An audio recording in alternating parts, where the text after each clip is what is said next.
Hello, friends, and welcome to our final stream of 2025, which is a very, very special community stream right here, right now, with the cast of the Chaos Protocol. No matter if you're tuning into Transplanar RPG for the first time or for the 100th time, you are watching this on Transplanar RPG, which is our all-transgender, people of color-led, dark fantasy, actual play channel, telling stories set in an original, non-colonial, anti-Orientalist multiverse.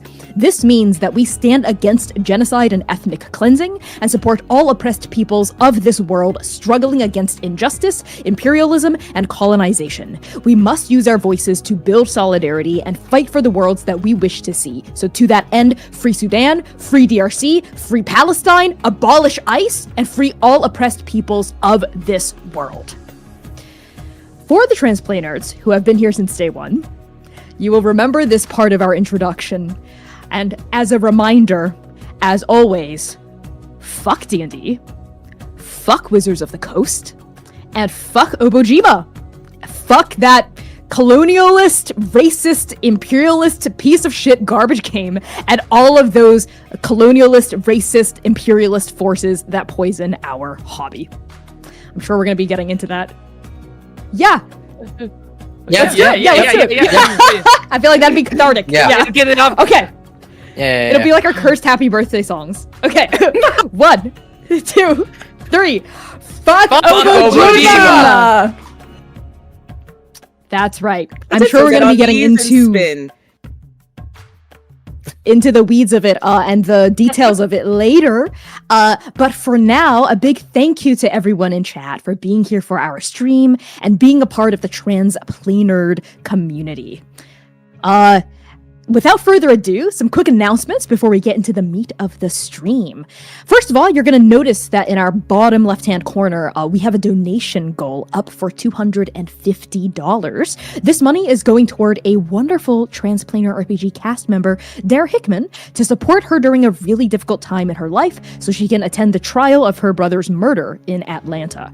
Any amount of money helps, and if you're able to give, we would all be so appreciative and grateful for that. So thank you to everyone who has given already. We are almost halfway to our goal, over $100 already. That is incredible. So thank you to everyone for donating so far. We love you, Dare. We love you, Dare! We love you, Dare! Thank you for support. Yes. Our next piece of news regards our production schedule for the rest of this year, which is that we don't really have one. As you know, this is our last stream of 2025, and we're taking the rest of the year off to enjoy the winter holidays. The Chaos Protocol will officially return on the second Saturday of January. So that's January 10th, second Saturday of January at 8 p.m. US Eastern Time with the continuation of Arc 4 and that big cliffhanger we left off on.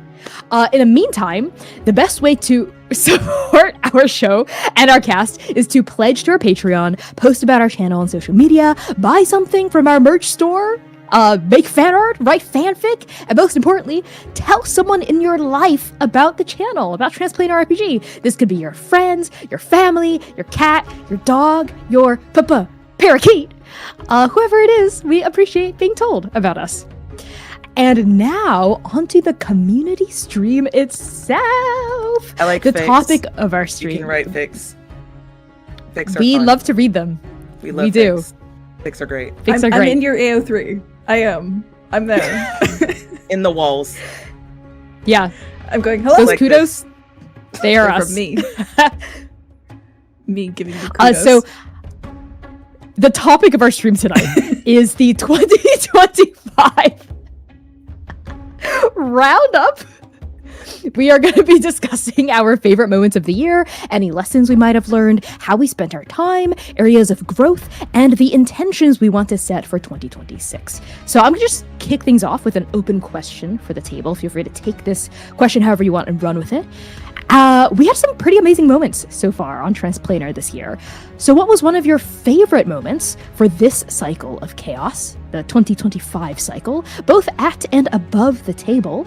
Bonus points if it is an underrated moment that we haven't really gotten the chance to pick over yet. It's so hard because It really is. 2025 I know. was like the back half of Arc 3, which was amazing. Our 5-year anniversary, which was amazing. and then also the start of Arc 4, which has been amazing. Those are like 3 separate years that happened in this one. Yeah. Also, I'm so sorry the music is so intense. It'll stop in a second. It's I forgot the second song in this loop does this. It's like 3 different years. Oh man. Yeah. Oh yeah, I loved spoilers. watching Sam GM on our channel. Oh, The spoilers. Spoilers, Yeah, we should mention spoilers, that. Yeah. actually. oh yes. Oh, like, yes. like discussion Very much spoilers. so. We'll try to much yes. be thoughtful about it. Yep. We will, but Like- this is not a spoiler-free zone. We'll be talking about anything and everything up until the very last episode of Arc 4 of the Chaos Protocol. Like he said, we'll do our best to like flag what we're going to discuss, but we will be discussing those things. Go ahead, Kai. I was gonna second what you just said before the spoiler warning, because I was thinking like chaos stuff, but also like truly memorable because it's my friend and I love her, but also because it was a really good stream and show. The Sam's stream of Freeman's was really wonderful. Summer during Sanctuary, so good. Yeah. Thank you. That's definitely been a highlight for me this year, 100% too. I got to run my favorite game in the world. I've never been quiet about how much I love Demigods. I love Demigods. Shout out to you, Jason. But also, Juneteenth is and has always been a very, very, very special holiday to me. Special holiday to my community and my family. Lots of good memories that are tied to the celebration of that. So it was nice to be able to encapsulate all of those feelings here in a place where I know that they will be not only accepted but loved and cherished and honored in the way that they should be. So that was dope. Let's see. Well, and as a consumer, as just an enjoyer of the story that you shared, like We don't have to talk about me anymore. there's no substitute. No. Oh no, you get love God now. That's the law. That's the law. There is no substitute for really good, really like genuinely authentic from literally everyone at the table storytelling that was given to each other and given so generously to each other, and you gave it so generously then to us, the viewer, that it was a way of sharing culture in a way that is so special and unique and can only be done with deep vulnerability. And I think of it as one of the most special things I've watched this year, genuinely, not just because I love the shit out of you, because you have every right to not want to share that because the world has made that so hard. And I feel so blessed that you did. Yeah, especially getting to work with you behind the scenes, Sam, and how much time, energy, passion, interest, desire, focus you put into that was actually astounding. Like, genuinely actually astounding. And I think there's a lot to, like, the clear natural talent that you have, right? But also to how hard you work and how much of your heart you pour into that talent that you share with us, right? Because I think that there is something to say for talent, but there is so much more to be said for craft. And you are an exquisite craftsperson. Like, like from production to dramaturging your own show to also running as a GM your own show. You did all 3, and you did it really, really well. Like, excellently. And I think there's a huge reason. Those people can't even run a one-shot. Yeah. It's really hard. It's really hard. And we said this during the summer, but there's a reason that Connie and I handed the keys of the kingdom to you, friend. Trust you with it. Yeah, it was really fucking good. Also, if people in chat haven't seen this yet, it's on YouTube, the VOD of it. It's really, really good. It's just an excellent one-shot. The themes are theming. The performances are incredible. The facilitation from Sam out the gate, you were swinging. You are swinging out the gate. And the ending with that cliffhanger and like the kind of to be continued. Oh my god, I don't want to spoil anything, but it's really, really good. And you just did an amazing job facilitating, both as an adjudicator and as someone embodying NPCs, describing scenes, making everything feel cohesive and important. It was just excellent. Thank you. watched, I didn't catch it live. I couldn't catch it live, but I did put the VOD on while I was working, and I did not do my work for 3 hours. I was like, I'll have this on my second monitor while I do some work, and then I proceeded to just be like this. That's when it was live for me. I was like, I was supposed to be doing something else and kind of enjoying it in the background, and I couldn't. Masterclass. Demands to be loved, in fact. I can't believe y'all made me take compliments for so long live on stream. Beginning of the stream, we do this every time. Community stream 2025/6. That's what I like to see. No, thank you. Yeah. It really means a lot. I appreciate it genuinely. I don't. Okay. We can free you. You did so good. Thank you. I appreciate it. A moment Wild that chaos lives rent-free times. in my head. Yeah, a moment that lives rent-free in my head from Arc 3 is when Yinghe, Seer, and Seer went to the temple. And it was that long conversation with the abbot when Seer was weighing the omen that they had received. And I think about that scene often. Because the abbot, like for you, Connie, like the abbot inhabited the space in such a way that I felt like I was there. And like very often, like we create images in our heads and we kind of replay them. At least I do. I know not everyone has the ability to do so, but like when I watch an actual play, participate in an actual play, I see the scenes back in my head as movies. And the scenery with all of the storytelling and the abbot, like just freely talking about, yeah, I'm a vampire. And everyone there being like, yeah, they're a vampire. But then all the way down to the like deep wisdom that you distilled in that scene. I think about how, to me, that is so much of the quiet part of Arc 3. And how Arc 3 has this really delicious, instead of it being very Western supernaturalism, but like a very like Eastern supernaturalism about it that I really enjoy about specifically Inferno.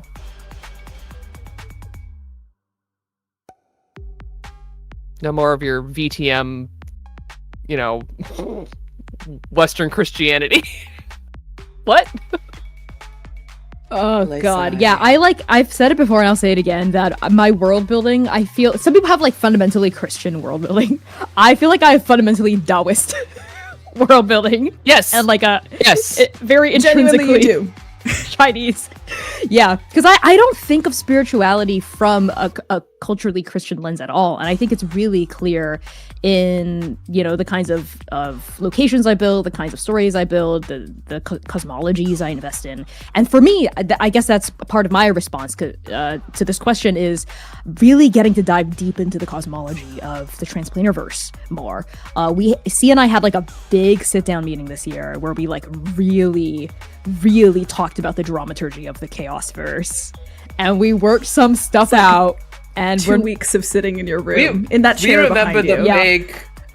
we get dripped and drabs from these meetings. Yeah, we had a whole session zero after text document. Yeah, we had to redo our kind of world our doc. big session zero. Yeah, and our players don't even know half of what we discussed. Really, there are things occasionally. Yeah, we're aware. Occasionally, I'll go up to C when when we're eating dinner or something, or I'm like cooking, or like we run into each other, and I'm like, "Hey, when redacted is gonna happen, and I have an idea where I'm gonna redact it, and redacted and redacted." And I'm like, "Yeah, like we planned. Yeah, like we planned all along." You all don't even know the half of it. I'm sorry to my players I can and only, to the audience. We had to buy a whiteboard. I literally can only think about it in relation of like sitting as a player, where we sit in these dramaturgy meetings weekly, and we scream, and then C goes, "Oh, this will be so great!" Okay, yep. Quietly turns and starts typing in their almost funny. myself. Yeah, I'm like, C.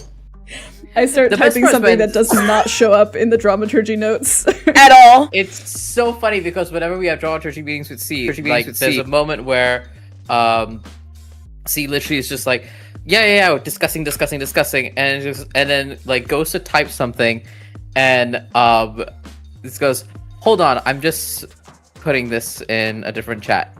Acknowledging it out loud, and I'm like, huh? Letting us know that something outside of what we're discussing is happening at that moment in time, and just sits there and watches us sit in it and be like, we are all such excellent storytellers that the resonant themes, and I just go, yeah, that thought, keep going that way. Keep having it. Just keep having that thought. Yeah, just keep talking. We'll circle back in like 1 to 2 business years about it. Don't worry. Yeah, it's gonna pay off so hard, y'all. It's gonna pay off so hard. That's interesting that you think of it that way. You should hold on to that. Yeah. Or can I get the exact wording so that I can make sure I write it down so that in 2 years I can send this to you? Like, click this now. Translate it. It's dramaturgy. Type. While you're sitting there just being like, what did I just do? Yeah, a lot of that. Just this first half of the arc alone was that. Be careful what you wish and ask for. Yeah. I'm also looking at you, Sam, but that's a whole other thing that we'll get to in the future. Yeah. Listen, I've learned. I came into this arc being like, this is Zynon gets fucked up arc.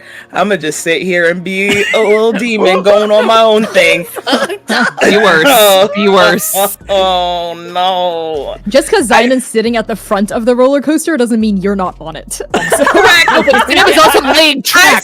Sam's laying track here in front of me. I got into the queue line, and then once it was time to get on the roller coaster, I thought that I was going to be pushing the button, letting it go, and y'all said, buckle up, bitch. Sit down. It's like if all three of you had your own secret buttons in your seats that you could like press to fuck up other people's day. Yes. And then me and C are like 3 different conducting tracks. it from like beyond the track. Like over her shoulder, slam a button. Yeah. That's exactly what Just it looking into each other's eyes as we slam the button and only mouthing very silently, I'm sorry. It's us looking at each other and going, Oh, see, I do it remorselessly. I only say I'm sorry out of being polite, but I know all three of you do it remorselessly.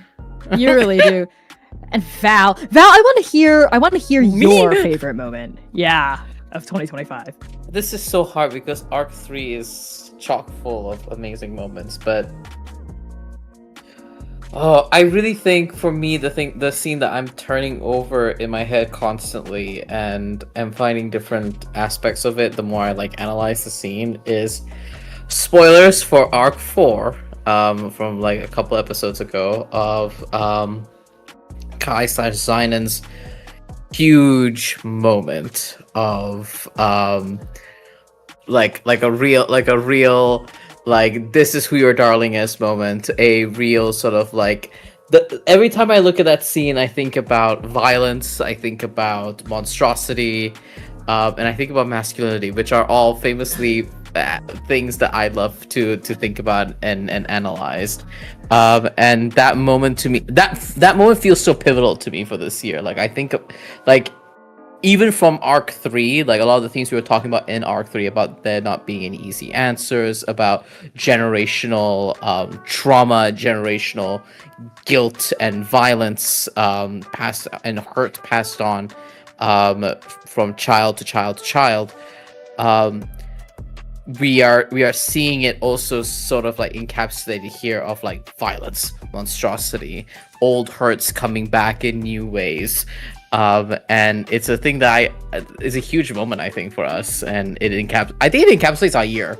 There are a few moments that we've had in Arc 3 and Arc 4 that I think really take the hammer to our themes and is yep, this is what we're talking about. And this is one of those moments where I'm this is 2026, this is what, not 2026, this is 2025, this is what we're saying this year, what we've always been saying, and it's a huge moment. And also, Kai performed that beautifully, right?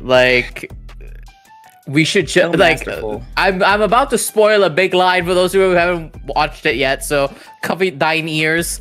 But when Kai says we should wait for it to stop thrashing, I think of that moment. I see it animated in like Mike Mignola comic style dark inking, right? Like I see the tiny glint in Zynon's sclera and the smoke pluming from his gun, right? Like that's what I think about a lot, and that's a huge moment for you, Kai. And you're an incredible storyteller in the way that you're bringing a bunch of these like nuanced elements to just one big moment that folks can just sit there and turn it over in their hands and find new things every time. For me, it's that there's a couple of things, but for me, in relation to that, because that's one of mine as well, it's it's not just the moment itself, TM, it's actually the aftermath that really, really does it for me. Like, shout outs to, again, these are spoilers for the last couple episodes, but like, shout outs to Connie for Ying-he, because that shit right there was utterly fucking devastating. Like, I genuinely think, like, that's probably really, like, the most upset we've ever seen Ying-he up until this point, and for that to be not only well warranted, but also to be targeted at someone that we wouldn't necessarily really expect it to be, right? That was, whew, it was pretty heavy. Yeah. Yeah, that was Yeah. that was a masterful scene between both Connie and Kai, for real. It was like you already got hit with the 1-2 punch, and then here comes like Ying-he that like gets tapped in when you aren't expecting it and just fucking decks you right in your shit. Yeah. There's a all across Transplanter's body of work, Chaos Protocol in particular, there are so many resonant themes, one of which is monstrosity. We really question what it means to be a monster, the different dimensions of it, what it means to step into monster as a role, monster as an epithet, monster as something you are born as, something you become, something you choose, something you can love, something that you fear, something that you want. And I think that moment that we're all discussing of Zynon becoming the monster of Hane Bay, having shot the monster of Hane Bay, and now having to answer to the monster of Yin An. Like, so much of that, and every single character in Nova feels monstrous in different ways, positive and negative and both and beyond. Zynon, for the reasons we all discussed. Sayir, Son of Dune, like, come on. Like, Sayir, obviously, in very, obvious and also subtle ways. I'm perfect. Mira's perfect. Perfect. So you're gonna Perfect. lie. We won't talk about what happened in Our Arc 3. last- See the fifth, Your Honor. 3, where things said you're not Arc perfect. 3. I'm looking at Arc 4. I'm looking at Arc 4. Oh, sure, episode yeah, no, 8. she's doing great. She's doing great in Arc 4. Let's not, she's doing great. What What was it that you said to Ying-he in that cave? What was it? What was it you said to Ying-he? What did you say to Ying-he in that cave My about how love you is feel what? about the people around you? Your love does what? Hurts and kills the people. Oh. Is it not true? Nobody's doing great. We rest our case. We Nobody's rest our doing case. so We rest good. our case, and we let the jury decide based on what the defense Oh, is telling. Is God. it not true? Listen, did you hear Lumira's response? She had very valid reasons to feel that way. Look at her track record. Wow. But like one of the big things that is so important to me, and one of the reasons I've always loved Transplanter storytelling, is that like the things that get, in my opinion, too much voice in the world that we live in. Needless violence, faceless enemies. I'm looking at you, Obojima. That there is not enough consequences for the people who enact those things on the world that we live in. And one of my favorite things about all of that stuff is that if I say something or do something, even when I don't ask for it, but especially when I do, like, consequences come.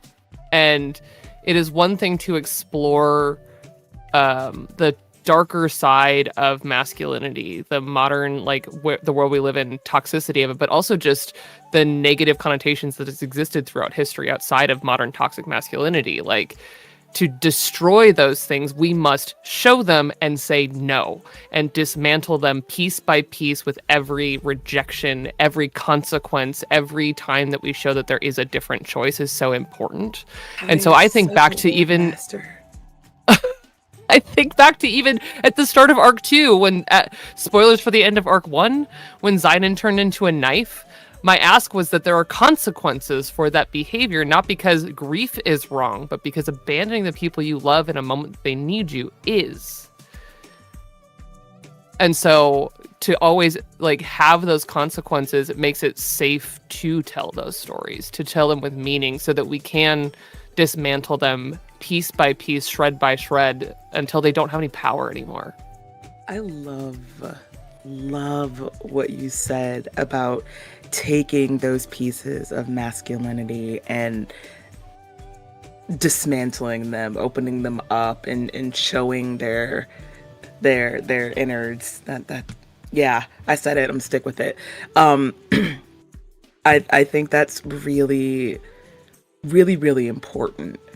Genuinely, especially in this story, in this world that we're trying to tell, the themes that we're trying to touch on, that's when we talk about, like, telling stories that reflect the worlds that we want to live in, that we want to be in. We want those deconstructed notions of what it is to be one thing versus the other, right? Like, we want there to be a plethora of different variables or different ways that you can be one specific thing.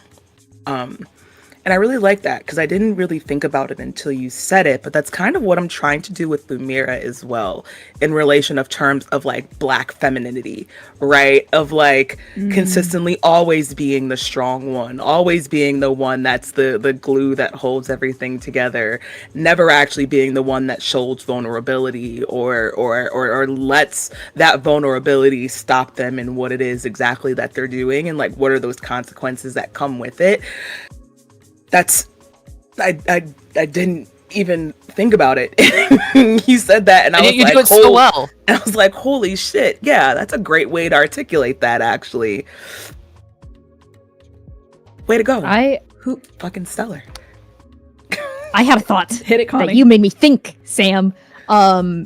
Speaking of Obojima, and how it is kind of like on the far other spectrum of approach to world building and storytelling that Transplanar has. It's like one of the farthest away. I think the only thing that could be farther than that are explicitly Oriental like trying to adventures. replicate. Yeah. Or games that, like, are explicit, like they're like, hey, we're Nazis and this is a Nazi game.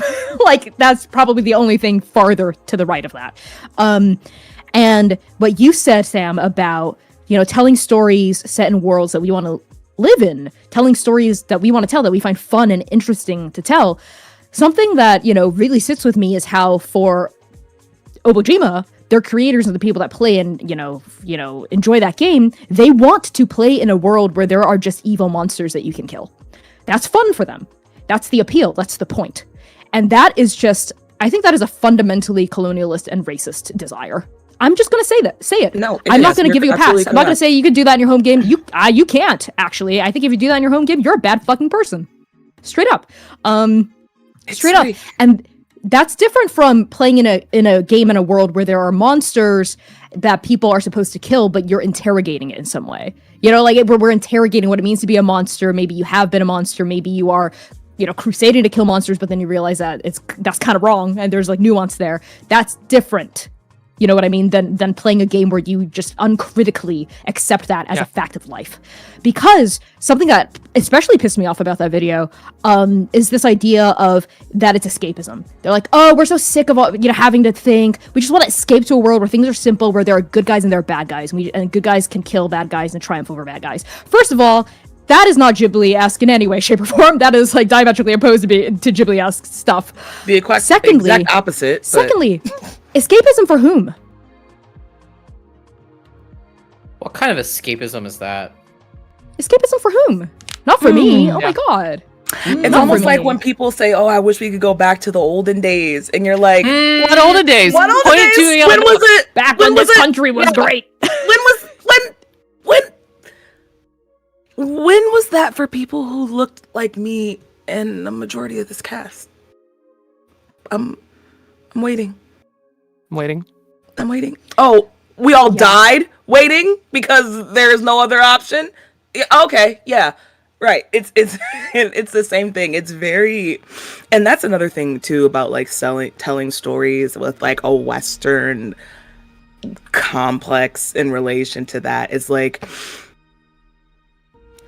there's always got to be, at least in the West, there's no nuance to it. It's always black or white. There's no like gray or mix in between. It's either good or bad, big or small, rich or poor. You know what I'm saying? Like it's never been any type of middle ground to work with or to discuss or contemplate or interrogate anything in relation to that. It's always this or that. So when we peel that back and actually give it a chance to breathe and have that nuance that we want and look at and being like, okay, so why is it this way? Why do you feel the way you do? Why do you see the way you do? What are your perceptions of things versus like what mine are, and trying to find that middle ground in between. You know what I'm saying? Including that some of the creatures that they're, to specifically call out the thing that we're talking about, the video that they're talking about, the monsters they're talking about are actually modeled off of actual Shinto creatures. They're spirits. Those are gods. How fucking dare you? And, like, even though they are not considered on the global stage, because it's a complicated thing about how Japan feels about religion that I can go on to about 1,000 times, but, like, even the Japanese people don't think you can kill them, or that you should kill them. They're a part of the balance of nature. One of the, like, most intrinsic things about, like, the misunderstanding is that, especially in Japan, especially in their form of Buddhism that is mixed with Shinto, there is no such thing as good or evil. There are actions that are good, there are actions that are evil, but the actual individual being does not have that judgment upon them. That is a Western, Christian, frankly, fascist point of view. We're not even going to talk about how the ideas of heaven or hell were not even a thing that were in contemporary Christianity. Correct. But that's a whole other concept and conversation. To reduce someone down to you are worthy of being killed or not is antithetical to literally every single thing that they say that the story is about. How is that cozy? Like, also, what the fuck? Sorry, go ahead, Val. I have thoughts, please go ahead. Let's think about there are lots of Ghibli titles, right? Let's talk about some of the most iconic ones. How the fuck do you watch something like Princess Mononoke, like Howl's Moving Castle, like Spirited Away, and draw from that?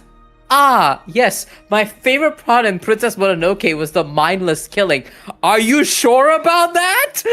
It went really good, the story. Yeah. I'm like, are you sure about that? Oshitaka doesn't have big feelings about it canonically within the fiction. There's totally also spoilers for Princess Mononoke for those of you who have not watched it, but like, there's like a whole thing about like killing spirits in there and the consequences to the world. Like the cyclical violence between feudal lords and gunsmiths and the cost of all of that. right? And Well, there's a secret third thing, which is that Ashitaka is technically coded as indigenous.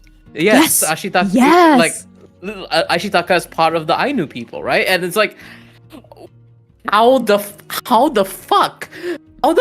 Like, the thing that frustrates me the most, in addition to everything else, is, I started with this whole Obajima thing as like, oh, you're ignorant and like and Orientalist, right? Like you are so focused on aesthetic and it is clouding your judgment, right? Now it is you're Orientalist, you are ignorant, but now you're also arrogant and cruel.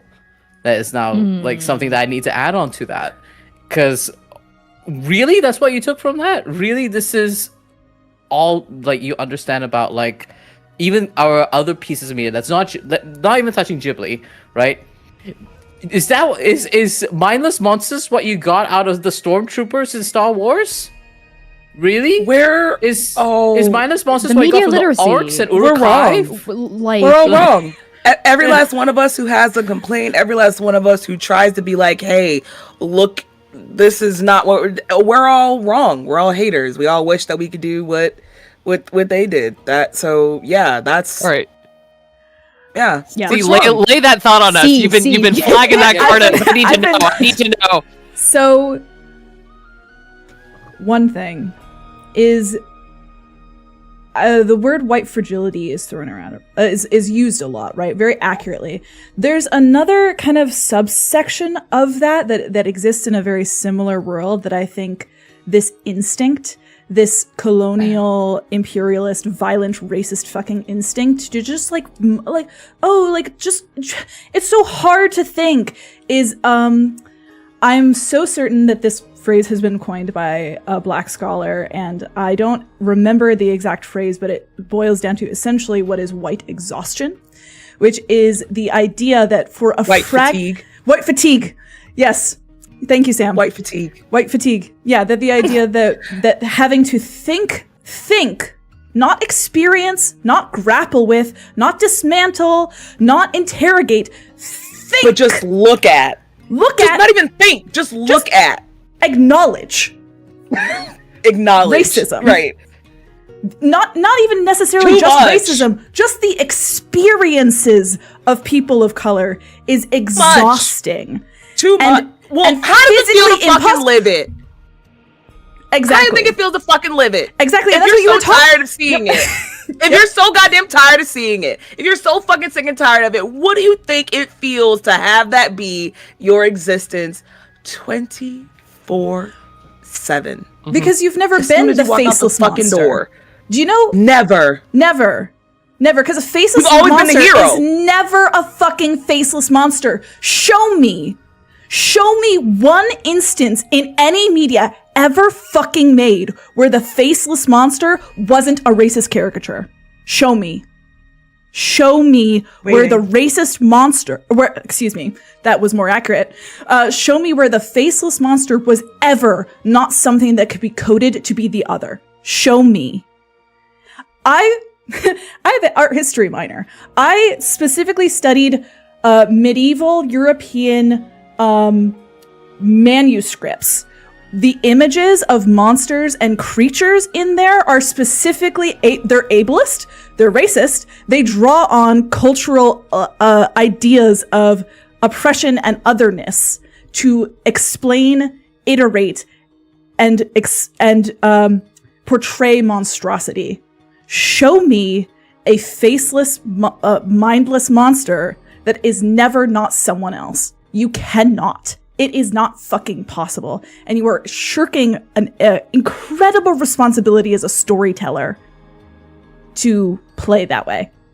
And to encourage play that way.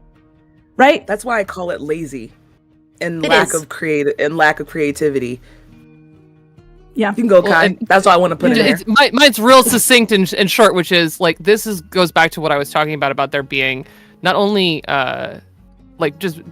we just do it better flatly, but going back to the Arc 4 episode specifically we're talking about with Zynon and the turn it's one of the reasons why the opening might be actually one of my, you can see if you go back and watch, I'm like fully crying because I know where the episode is going as Connie introduces a not faceless monster with actual story and intention behind it, because the point isn't that the monster was nothing. The point is that the monster was something, was someone, mattered somewhere.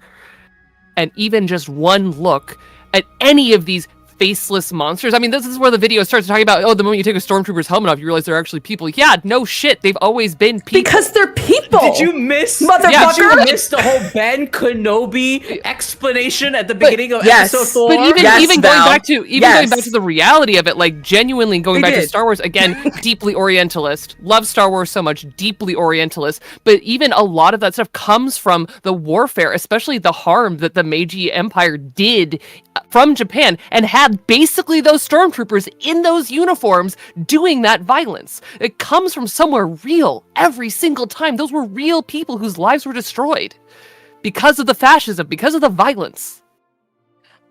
Also, Yes.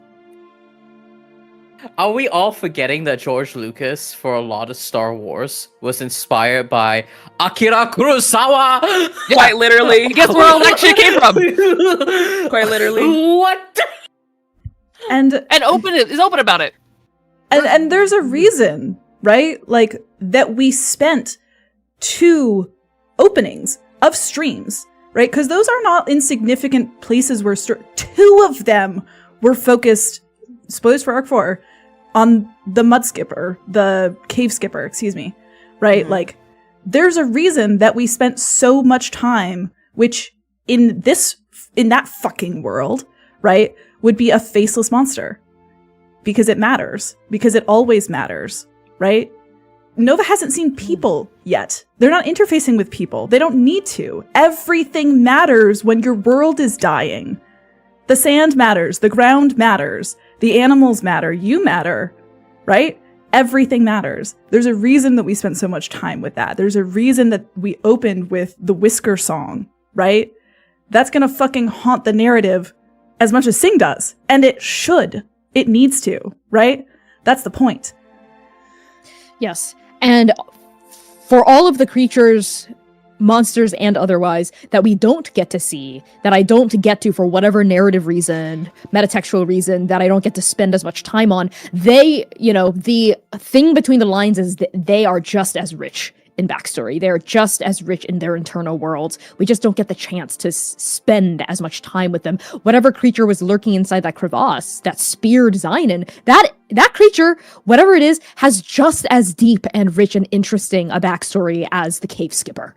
Every stray blade of grass, everything that was taken by the dust, every thought, every impulse has that rich world. And a lot of the times as storytellers, we simply don't have the physical time or space to get super, super internal and to give every single aspect of the world the deep, rich nuance that it deserves. But that's why that with the ones that we can spend time with, it's so important that we treat these objects of story with care and nuance. And that kind of lends me to the other point that I was thinking of, as Sam and C and Val and Kai, all of you were talking about how the white fatigue and how, I'm always sitting with the racism isn't actually what they have an issue with. It's the pointing it out. Yeah. It is the act of visibilizing what has always been conveniently invisible to them. And I feel like as a white person, when you first learn about racism, you can go in one of 2 directions. One is like I feel bad. And then you kind of deal with the guilt and fragility, and ideally you work through it and you commit to being anti-racist in your life, and to engage in solidarity and to actually do the work. The other direction is, they go, I don't actually give a fuck. Actually, I don't give a fuck. Actually, what bothers me is the fact that it's now inconvenient for me, and I have to pretend that I give a fuck because it's politically incorrect to do so. Otherwise. Can I give my favorite one? I live in the South, y'all. This is my favorite one. That was so long ago. Why do you even still care?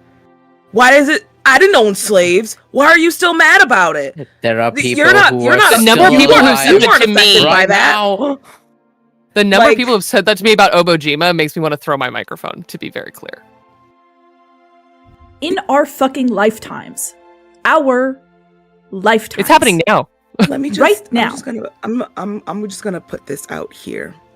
Just to put it in a little nifty little time capsule. My parents, meaning my mother and father, were of the first generation of Black children born in this country with the right to vote. Didn't earn it within their lifetime, but was actually born with it. That's how close we are generation-wise to all of this. My mother and father. My mother, who's still here with us, is not even 60 yet. Just putting that out there. Just putting that out there, just as a little seasoning, you can kind of get how close we are to this. So, what do you mean that long ago? It was literally right. Also, systemic racism doesn't exist, so it's not a problem now that it's been healed and your parents can vote. Right? Yeah. 100%. They had the exact same opportunities as everybody else. They had the exact same opportunities and privileges as everybody else. Like, yeah. What do you mean? Yeah. One of two ways, for sure. Yeah. The thing that I keep on saying on social media, and it's one of those, it's really hard to drive home how much, like, when I'm talking about this shit, I'm literally talking about my grandmother, who I loved so much. And it's like, oh no, I need you to understand that you're talking about one of the most important people in my life when you're talking about this shit disrespectfully. I will come for you. Yes. And I think, additionally, the impulse to want to, quote unquote, hide away in their fantasy worlds. That's essentially, that's escapism. The impulse to want to, I see the flag, to want to hide away in their fantasy worlds is fundamentally rooted in conservative and segregationist ideals. Ooh, speak on it. It's segregationist. It's what it is. 100%. That's what it is. I guess was better when I wasn't for only confronted me. With this. How dare you make me feel uncomfortable and make me have to think internally about myself and how I view the world? You don't have the right to do that. I mean, yeah, they are segregationists. Let's look at who's promoting Obojima, because I haven't seen a single fucking person of color do it. It's all white people. Why? I haven't even seen anyone in this fucking space who I respect shilling for this book, because they can't get anyone, because we all fucking know better. Look at it. Just look at it. And the fact that it raised like several $1 million or whatever, I think speaks toward a wider push toward conservatism in TTRPGs and beyond. And the only way, you can't compromise with this. You can't equivocate. You can't try to like meet in the middle with these fucks. Like, the only way to deal with this is to push back proudly and loudly, and invest our time and energy in people who are actually telling the stories, building the worlds that we want to see, that we are interested in. So, I'm sick of Obojima. I'm sick of all this attention they're getting. Negative, yes. Negatively deserved, yes. But I wish that someone making really cool art would get even half of the support that hating Obojima does. And I hate that it was one of my most popular posts recently. Instead of anything I've posted to uplift Transplanar and, uplift other projects in the space. And that's not any one person's fault necessarily, but I do think it is endemic. Looking at the other question I have is, what is something you want to leave behind as we head into the new year? I think it is endemic of the fact that what I want to leave behind is giving projects I hate more attention than projects I love, which I actually think I did a good job of in 2025. I'm not gonna lie. I think I'm really proud of myself for. I think overall, this fucking issue is the main thing that I've actually allowed myself to indulge in hating on them, because I'm like, I've earned this little treat for myself. Also, I'm fucking pissed as hell. Also, Kai pointed this out in the video, because this is Obujima, it's Japanese based, presumably. There is a picture that looks suspiciously AI, but maybe it's not, of a person holding a Chinese sword. A tsian, a Chinese sword. It is blatantly in a Japanese sword. setting, which, let me tell you, if you showed that to a Chinese netizen, any Chinese person, myself included, and you said, this is like my Japanese inspired world, they'd probably rightfully beat your ass, correct? Well, and every person who's ever cared about their actual Japanese heritage would be like, what the fuck is this? I feel One evil. Chinese netizens to get their hands evil. on this. Yeah. That's what I want. Yes. I'm Yes. going to post They- that screen cap to the internet. That is like that tiny thing, and I said this to Kai, and I'll say it publicly, that tiny act of racism, xenophobia, Orientalism, beyond appropriation, desecration, let's call it what it is. It's fucking desecration. Is just emblematic. It's a microcosm of the greater problem 100%. of Obujima. Is that they probably just Googled Asian sword. And that was their rep. They didn't give a fuck. They honor the source material. Are you pissing on me and telling me that it's raining? Because I'm not that foolish. I can, it's all the same. It's all the same. It's all the same to them. They don't actually give a fuck about Ghibli, and that has been exceedingly transparent to every single Asian person in this space since the project dropped. But I have been told privately and publicly over and over and over again, like, just give them a chance. Give them a chance, give them a chance, give them a chance. Oh, they hired a cultural consultant, one person in a limited scope that I don't know if their feedback was even listened to or what kind of feedback they gave, because I don't see it implemented in any way, shape, or form. Every single member of that team is white. If you look at the people that $2 million. And that's just that project, the second when project. they announced. I did give them a chance. That's the thing that gets me. I gave them a chance. I privately spoke to as many of them as I could, and they didn't give a single fuck. So, it is one of those things where it's no longer on me to be nice to you.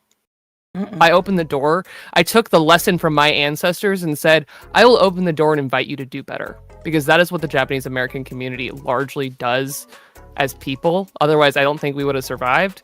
And you made it so easy. You made an entire website with resources and links and the whole nine.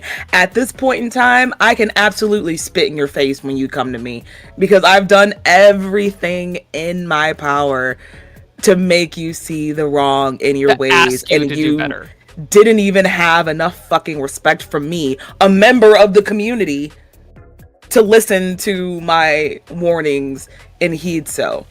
And make the changes that need to. Nothing. Not a single Japanese person that I know likes Obujima. Not a single one of us. That is an indictment all the way down. I'm not Japanese, but I don't like it either. No, that's fair and valid too. I started to my cousins who don't even play tabletop, and they're like, "What the fuck is this?" Yeah, it's nasty. It's nasty. And that sword detail is just, especially given the legacy of Japanese war crimes.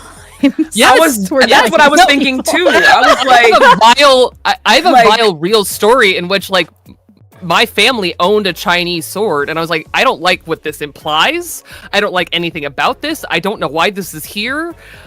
Because yes, I publicly I admit, like, fucking Japan, also the fetishization of Japan, kind of bad and vile, rooted in a lot of, frankly, especially in its origins in US history. Again, it is the people who liked Germany and Japan that are the reason why we have such a prevalent cultural obsession with Japanese culture.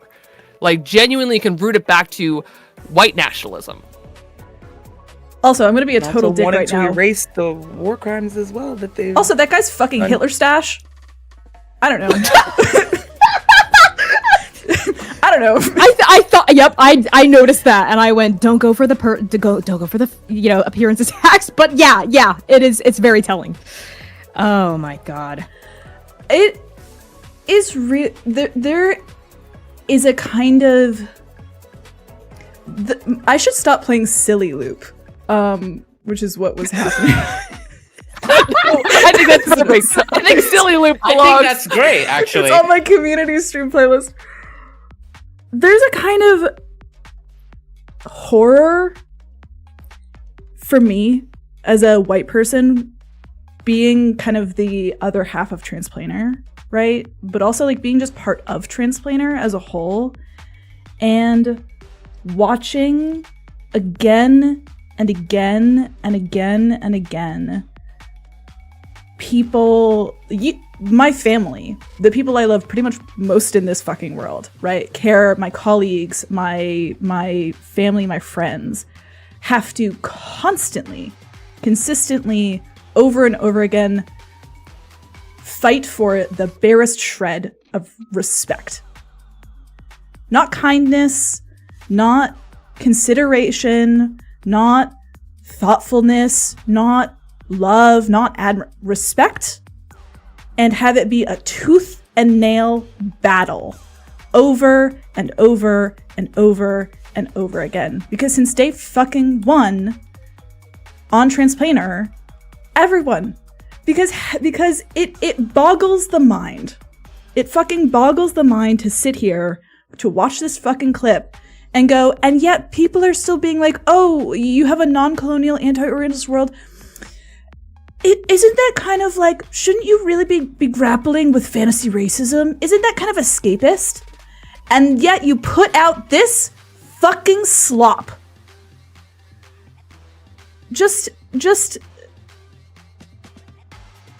how many times do we have to have the same fight?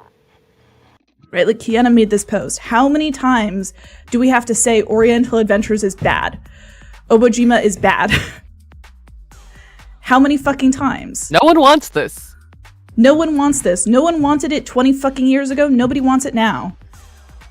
Question. Yes, Uncle. Shouldn't you be tackling racism? Why? Why? I'm genuinely asking. So what? You can pay fuck all attention to it like every other time and not do shit Also, about like, it in the first place? Always from people Like, who what never if fucking watch the show anyway.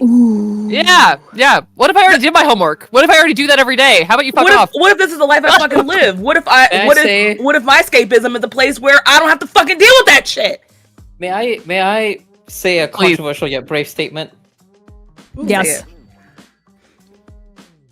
Aren't we already doing that by virtue of having a non-colonial anti-Orientalist multiverse? Are we not engaging with the criticisms of the violence of capitalism, the violence of like systemic My point violence? is through you don't engage with it in real life. But, Why do I they have need- to do it now?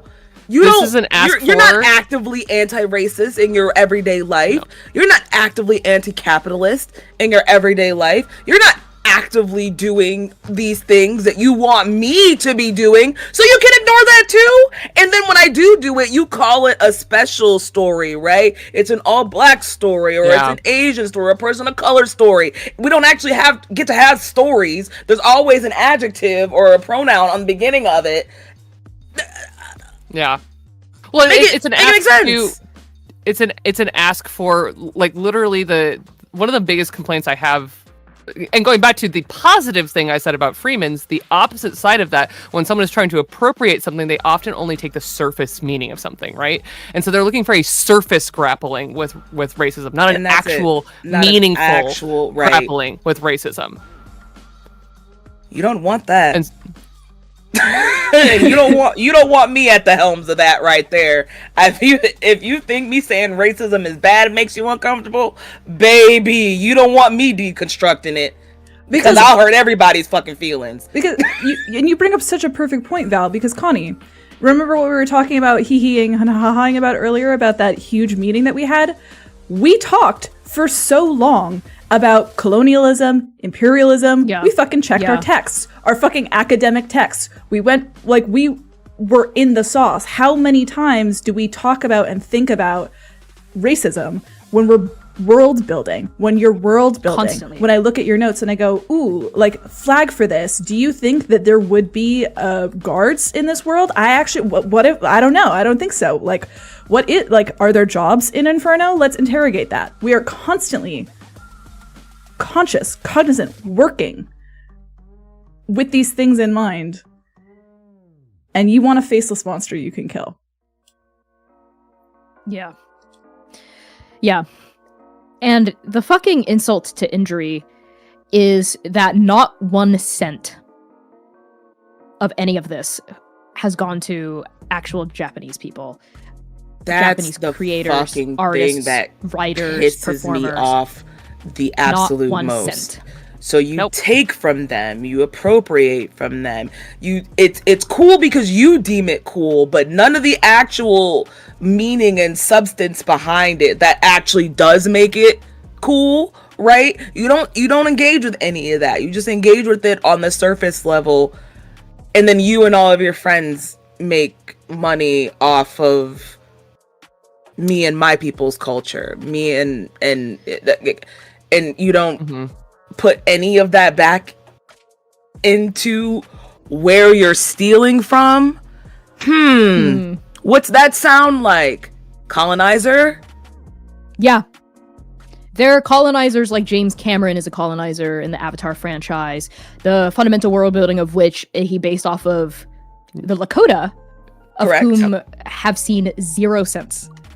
0 Also, cents. of Avatar has the always I billions wrote of an been entire dollars. White paper man on fantasy that. dances with in- wolves in space. So Yep. I literally wrote an entire paper on that in my race and representation class in college when I was during my film studies. An entire 12 to 15 page paper on just that. And what the fuck? I had I the think- misfortune of seeing the trailer recently because I went to go see Zootopia, my funny little animal movie, and I saw That the actually trailer did a for the really new good movie. job at explaining racism in a child-friendly way, wildly enough. Also, actually, I have no idea how It did, Disney let actually. this movie through. it but, was a like, phenomenal the sec- way to the second explain- movie Better it than talks Zootopia about 1? no. Well, the first one.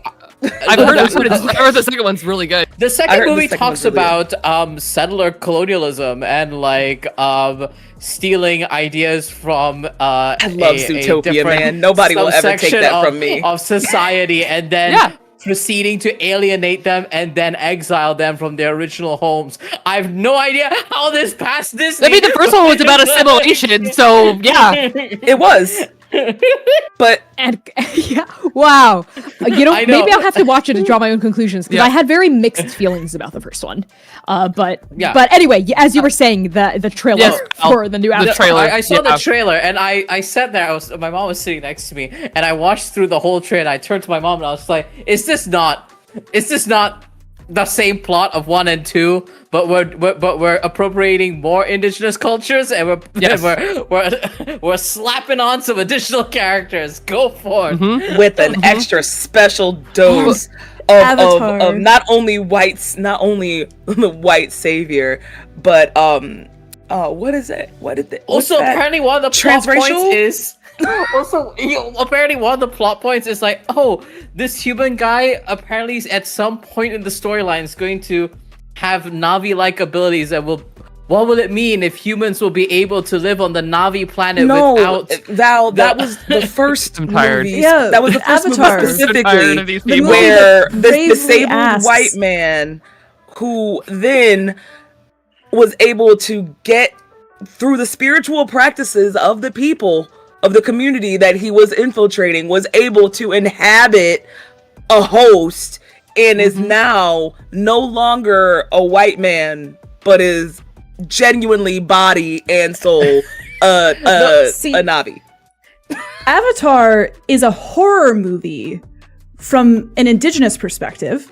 Correct. A movie that Correct. bravely asks, Correct. bravely asks the question, what if a white settler was the best at being indigenous? Brave question. Brave fucking question. Brave fucking question. You just took me out with that scene. I feel Because you're right. Because that is what it asks. Yeah.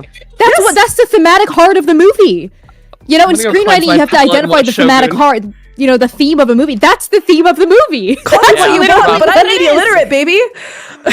he's so good at being indigenous. He takes on like their heroic like So, creature it's of that- myth. actually- It's Get Out. It is Get Out, but it's like Get from the Out. right perspective. It's what it is. It literally is. Oh god. And I'll never be the same.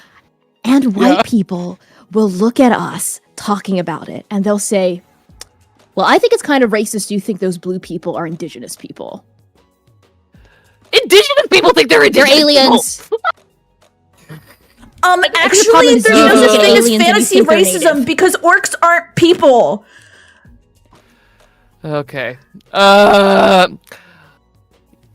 you know how many YouTube comments we get? Just generally? Yeah. They just get caught by the filter. You never Yes, actually because see I it. have really rigorous Because you have the filters. fucking filters on for the last 5 fucking years. Constantly. Yeah. Constant bullshit. That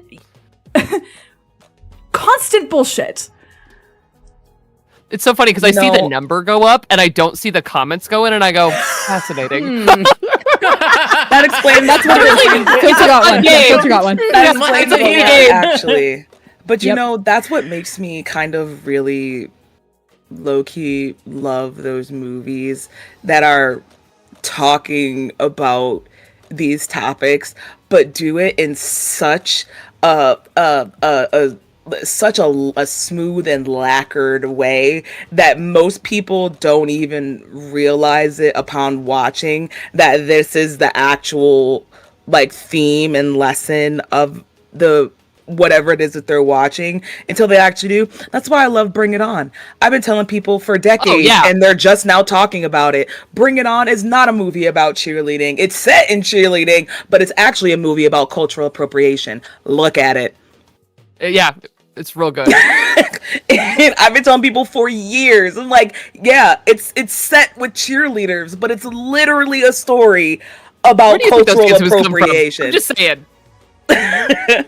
I got eyes. Verbatim, textbook definition, cultural appropriation, right down to the ending, where when the white cheer team has to make up their own routine and still come in second place to the people they were stealing from in the first place, the black cheer team. It's textbook. Yeah, I love it's real it. good. I'm sorry. I didn't mean to bring. I wanted to bring No, it you're up. so No, because you You're should. right, though. You should have. You're right. I'm glad you did. I love it. Yeah, I don't care. My like cure for this for myself was it's so funny because I can say Shogun now and people are like, oh yes, the Hulu series that was entirely created by Japanese people. The original book that is based on is so deeply racist. It is basically Japanese Dances with Wolves, based on an actual historical thing in which Japan basically adopted a white guy. It's a whole thing. Early Japanese and European interactions are deeply strange. But the book was written by a white guy. It's very Orientalist. All the names in it are basically like takoyaki. It's bad. But then the whole thing about the new series was them actually taking back that story because it was so important because when they made the series in the 70s, it was like every Japanese actor in LA worked on it, which is a huge deal because no one was hiring them for anything, even to play Japanese characters. And so they were like, this is beloved of our community, not because it was great, but because it actually showed authentic Japanese culture and authentic Japanese people. So the new show, fucking Hiroyuki Sanada said, this is ours now. And the showrunner said, this is ours now. And it's just an entirely redone version of basically what if the Na'vi told the story of Avatar instead and they dunk on the white guy the entire story. It's really funny. It's deeply therapeutic for me. Speaking of Hiroyuki Sanada, therapeutic my media, beloved. speaking of therapeutic media, the Tomb Raider animated series on Netflix called Legend of Lara Croft. If you haven't heard of it, obviously Tomb Raider, you can guess from the name, very problematic origins. Literally a white colonial British lady from the Croft Empire, like the rich Croft like plunderers and pillagers and tomb Yeah, raiders. That's the She has the enough game. money to go You're raiding tombs. all you're around the stealing world artifacts. and not work. Yeah. That She's like the embodiment of the British Museum, right? Like the legacy of Lara Croft. And she like in the games you go around and like you like go into these like ruins. You pillage ruins essentially. The series grapples with this and tries to grapples with the colonial legacy of it. It actually ends with her repatriating a lot of the artifacts, and she's like, I'm not like my father. I don't want to be the person my father was. I want to help protect these people. And the especially in the second season, like it's kind of like Transplanar Core, like the actual main characters that fix their problems are the people from the culture. She's just playing support. She just plays support. And we spent a lot of time. For a long time in that franchise. Yes. Actually. It's really interesting. Yeah, Yes. it's really They have interesting. been. They have been for a long like, time. You fully steal from a museum in some of the stuff now. Like they're all in now. It's great. It's really cool. And they sadly I think Netflix canceled it after 2 seasons. Of and course. It's gay as fuck. It's really gay. I've been a lesbian Lara Croft truther for so long. And it's really gay, y'all. We're lost. At the end of it, I'm not going to spoil it, but there is a tag at the end, and I need them to hashtag renew Legend of Lara Croft for season 3, because I need this to become a reality. There is a really gay tag at the end. If That's you haven't why I watched it play yet, The Sims. I'm please just gonna watch make it. them in The Sims. I thought there was a new. Highly I thought there recommend. was like a new update or something because I saw it. There was becoming more There relevant. was a season 2, and they announced that they had canceled it after 2 seasons, even though the showrunners clearly had planned for at least 3. But maybe they'll get to renew it on like a different streaming website. Like, who knows if there's enough fan interest. So I'm telling you all, tell your friends and family to watch. Yeah. They gotta make sure that they have enough money for their Zionist 80s horror TV show. Oops, did I say Jesus that Christ. out Well, I mean, loud? the good news is the Tomb Raider franchise is owned by Crystal Dynamics and has nothing to do with that nastiness. Yes. But anyway, on the topic of mainstream media, I surprised myself by liking, actually. Anyway. Tucker, wow. I'll add that to the list. Yeah. To the list. Damn. Mm, That was Damn. good. I love. That's good. Good job, y'all. Yeah, that was everyone. good. Good job, y'all. Good. Good shit. That felt was good. Hey, That felt I good. love It's good to being get it out. gay with my friends on stream. That's the best. That's fun. Yeah. The balm for the I soul loved is... kissing. I loved kissing Sayer and then being like, "What are you talking about?" She's sick. Fucking Listen to me. evil. Look at me all in the eye. Look at me, chat. Look at me in the eyes. What are you talking about? The person with the highest emotional walls in that fucking trio, right there. I can't see Right who there. you're pointing to, but I'm going to assume it's Lumira. Yeah, we know Right who, there. we know who I know you're which one's pointing my to. daughter. I know which one's my daughter. That's what I'm going to say. Listen, Lena said in the chat, "I am not beating Zynon Jr. allegations anytime soon." No, you're and I'm not My daughter. not. I'm not. something. I'm not. I am my father's daughter. I am something 100% my father's daughter. Wow. And to be Proud of you. honest, never mind. Let me shut up.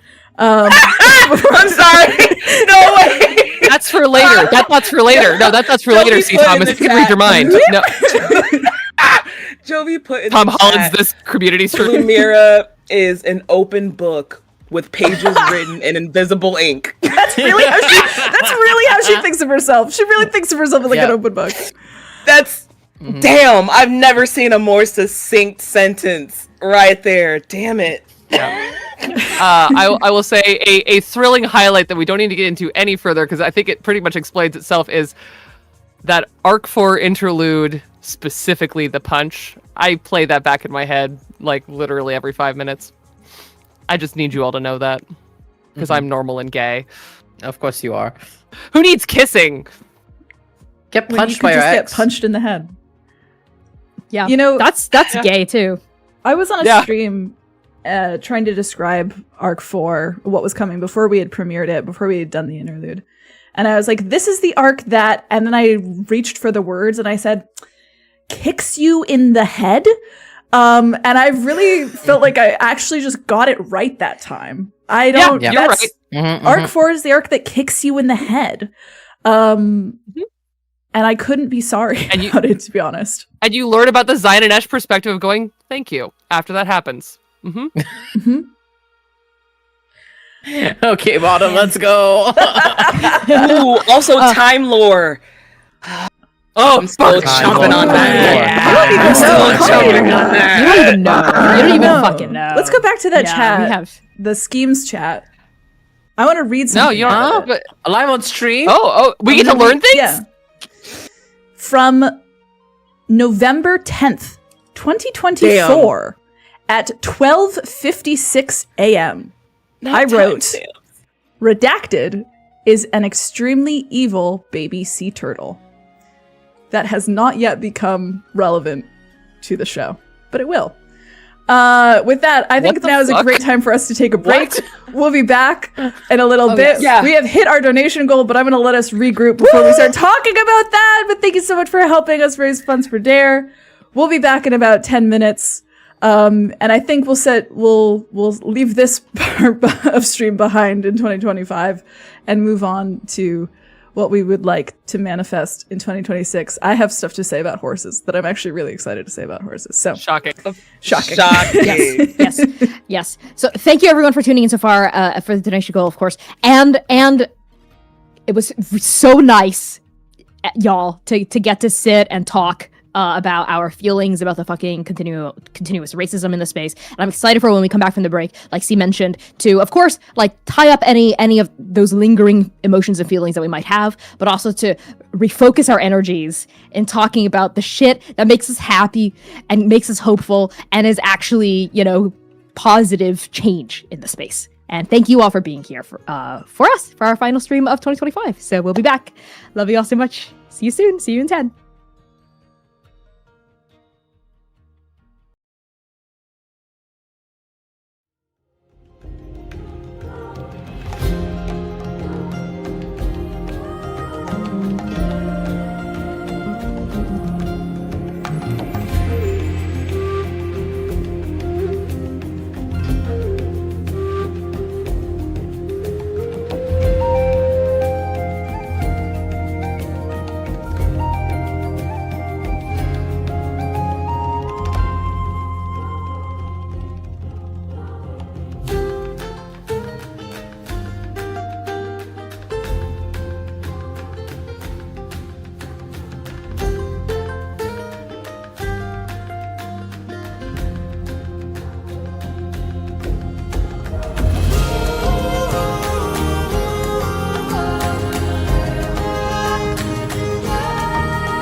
friends, we're back from break. Hello, I hope you've grabbed your water, that you've done whatever bio you need to do, grabbed a little snacky, gotten a little bit of a stretch and whatnot. If you haven't done any of these things, or maybe only one of these things, consider doing some of them right now. Go grab some water, go grab a snack, etc., as we are coming back in to the back half of our final stream of 2025. But before we hop right back into our discussion of the 2025 roundup, I'm going to pass the baton over to C to discuss that incredible donation goal that we hit and what we have earned as a result. Go Absolutely. Thank you so much, Connie. Tonight, as a reminder, we are currently raising mutual aid funds to help support our fellow transplanter castmate Dare, otherwise known as Dare to Dream RPG, following a very tragic loss in her family over the past year.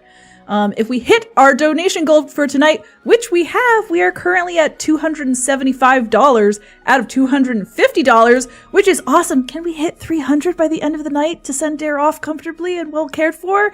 I think that would be really cool. I promised, as a joke, from that somebody made on Blue Sky, they were like, "Oh, do you promise that C will talk about horses for 3 to 4 hours?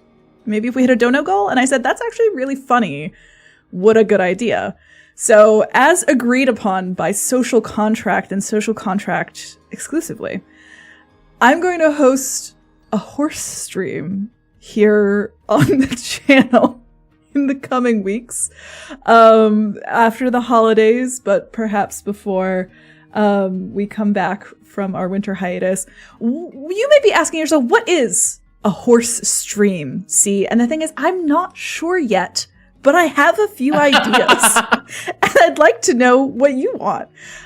Because one option is that I could quite literally just live stream myself going to the bar. I could just use my phone, and you could come for a ride with me.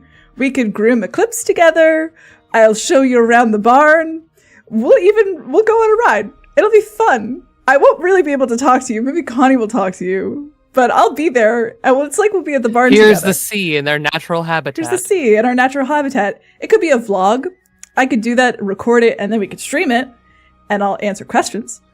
Or, this is Keith's idea, who's gone to bed, but it was Keith's idea, that I could play an old, beloved horse video game, also on the channel. Perhaps Barbie Dream Adventures, perhaps Giddy Up Silver Buckle Stables, perhaps some of the old faves.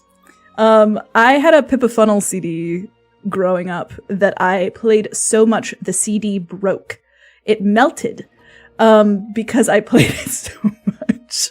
It was fractured and fragmented. Do that. And fragmented. I loved it so much, so we could do that. Clear Red Dead Redemption 2, and I'll just ride around and answer questions about horses. So whatever is coming, it's a horse stream. Thank you so much.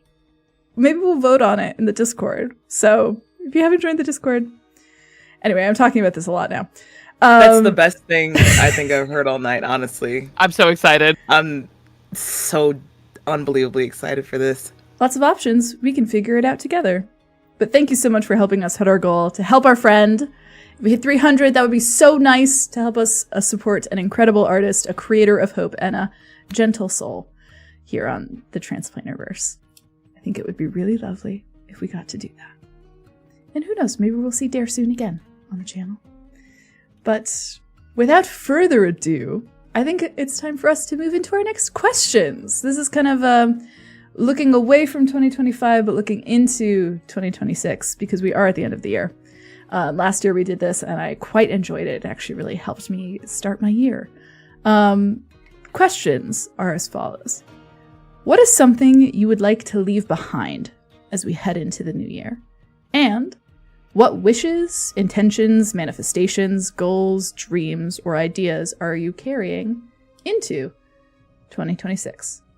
Feel free to answer these one at a time, piece by piece, multiple times. I have a lot to think about, actually.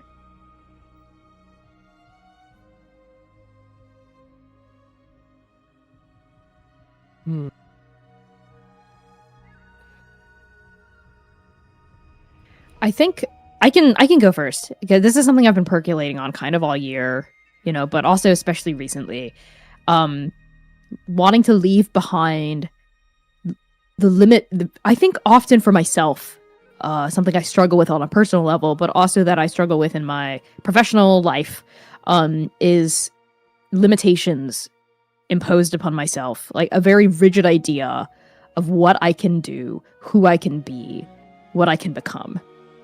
And some of these limitations are self-imposed, and some of them are imposed by other people. And either way, I want to leave that behind in 2025 because I think there is a way to make the art that speaks to me, to tell the stories that I resonate with, to build the worlds I want to build, and achieve the successes I want to achieve in 2026.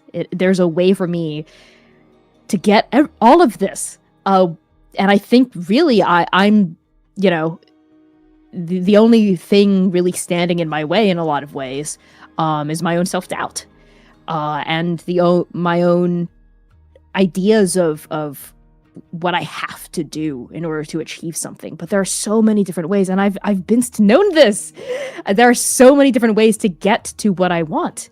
So many different ways for all of us to get to what we want, to the worlds that we wish to carve into being. There is no one set path. And I think I want to embrace that expansiveness of possibility in 2026 in a really, really real way. And find creative solutions to problems and to limited ways of thinking. And that I know feels a little vague, maybe, but I think it is a really fundamental thing I've been working through a lot for myself. And I would like to embrace that in the new year. Thank you for hitting 300. I know. Thank you, y'all, for hitting 300. So happy. Thank you all so much. Thank you That's huge. so much. Any other pieces help, but I think that's really lovely to get to Centaur. That is really lovely. Season. Yeah. Yeah. Yeah. It means a lot.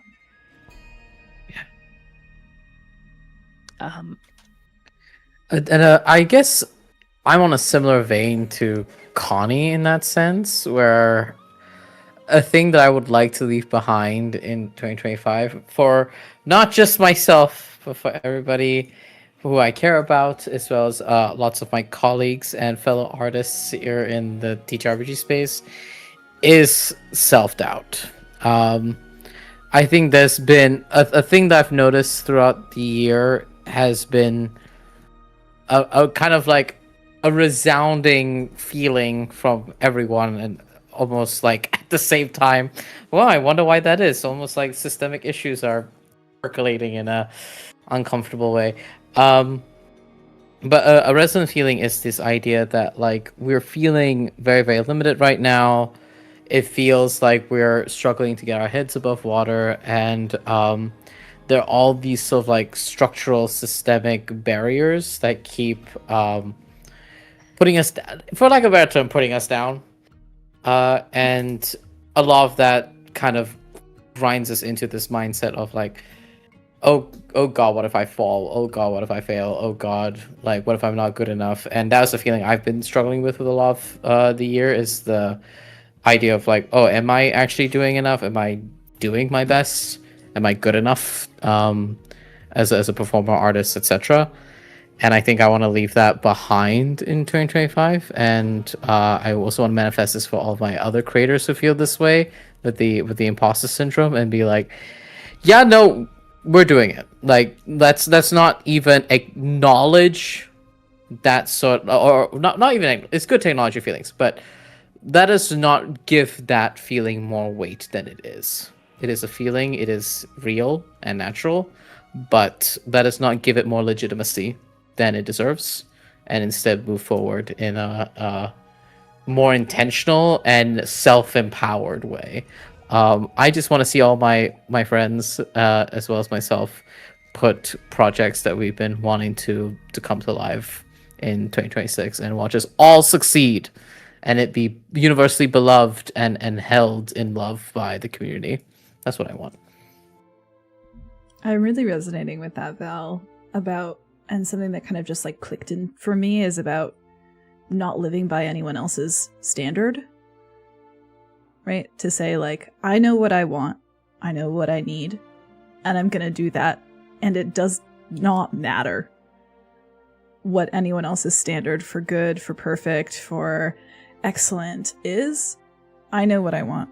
I know what I need. I want to know what I want. I want to know what I need. And I want to do that. Right? I want to do that much. I think for me, I wasn't necessarily really thinking about it, but I really achieved a lot more than what I initially set my plans on for doing in 2025. And so I think I unknowingly kicked self-doubt in the ass this year, like without even actually realizing it. As I look back on everything that I got a chance to do this year, and everything that I've gained from that this year as well. And I think if there's anything I want to make sure that I continue to leave behind is that self-doubt, but also that last lingering hankering need to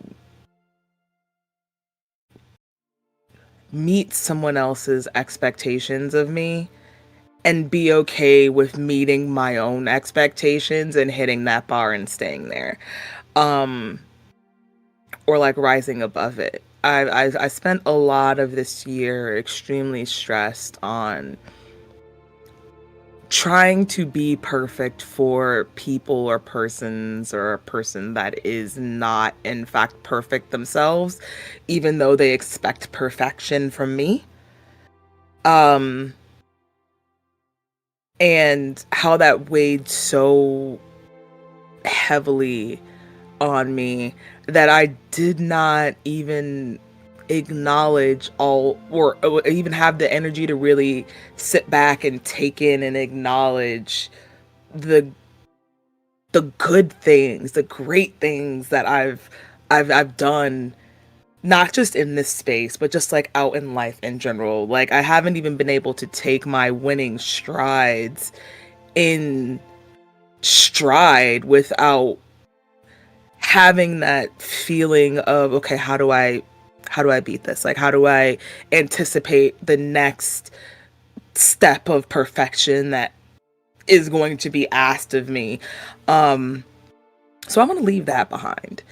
I want to strive for my own personal level of perfection, whatever it is that might be. And if it makes you uncomfortable, or if it makes you mad, or if it's not what you expect, I don't give a fuck. Hell yeah. Like, I love don't. that. Yeah, I don't fucking care anymore. It's literally going to be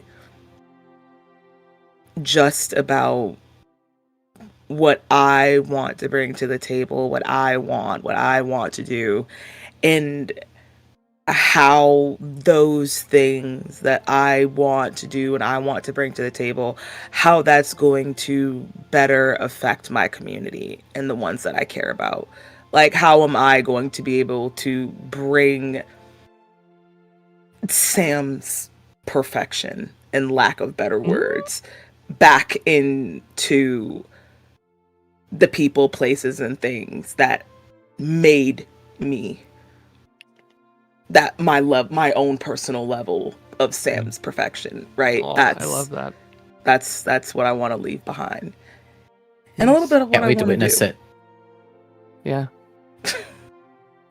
I'm in a very similar, like, I think, general place as everybody else, and I think my specific bend on it is and it's kind of a twofold thing. I intend on not asking if I can be somewhere. I intend on telling people I'm there. I Hell intend fucking yeah. on Show up, take space. on just having the confidence. I feel like this year I've made some really big strides that I'm very, very proud of, and done some work that I'm extremely proud of, both on and offline, and being a creator, a storyteller, a writer, a community member, like a bunch of stuff that I really am so proud of. So I'm like, what lessons there do I still feel like I want to learn and leave behind in this year? And one of them is definitely that inclination to feel like I don't have authority to be in the spaces that I'm in. And the other side of that being, I would like to leave behind the memory, the knowledge, and the structure of the worlds that I do inhabit. Because I've come from so many systems that have rejected me because the systems won't change. And so my new solution is, those systems no longer exist to me. I don't need to care about them because they don't care about me. And so my new solution is instead to imagine I went full-time freelance a little over a year ago. And financing that is complicated. Being a freelancer is messy. And at first I saw the opportunity and I was like, oh, I've destroyed the systems that I have been existing in and I feel like I don't need them anymore. And then I found, still, even now, thinking through all this, systems that I imagine as part of the framework of my success. And I think that I wish not only for myself, but for everyone, that we transplaner this shit. We imagine a world with different systems and we live in it. And so I don't have to ask if I belong in a space because it's a space that I intrinsically belong in. And I find myself more and more, and not to say that they'll accept me, because that I don't have that kind of audacity to think that everyone everywhere is going to accept me, but me for myself and for my presence in those spaces, I know I belong there. And if someone rejects that in the systems and the ways that they think, that's a conversation, not an argument, and they don't have necessarily authority to say that I don't belong there. And so accepting that after many, many iterations of Kai that have been rejected from those spaces, I think is so important to keep going. Actually, this doesn't serve me. It doesn't work. And I want to leave them behind even further in 2025.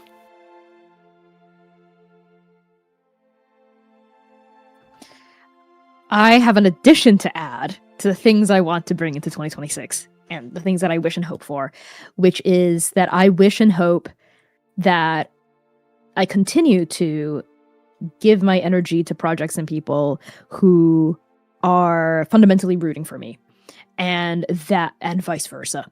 And that I am also able to give, and receive that and also give it to people that I root for. I want to spend the vast majority of my time on uplifting people and projects that I love and care about and I want to see succeed, because I truly do believe that our liberations are intertwined, which means that our successes are intertwined as well.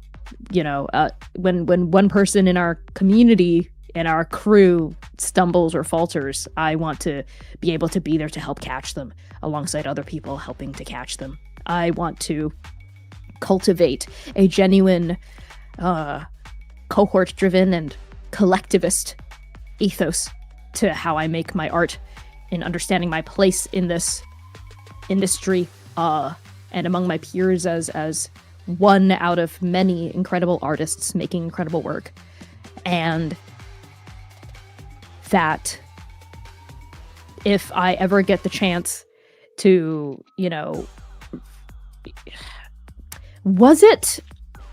please tell me who it was who said that your responsibility, if you get any power, is to share that, use that power to free someone else. Who said that? I can't remember. Was it? But boy, is that powerful. Definitely. I think it might have been Toni Morrison. Yes, I was definitely. Say, that sounds like a Toni. Yeah. That sounds like a Tony. Yeah. I think it's like Toni Morrison. That sounds. Oh man. Yes, I will fact check myself, however, and I'll post it in the server after this because I can't Google it right now.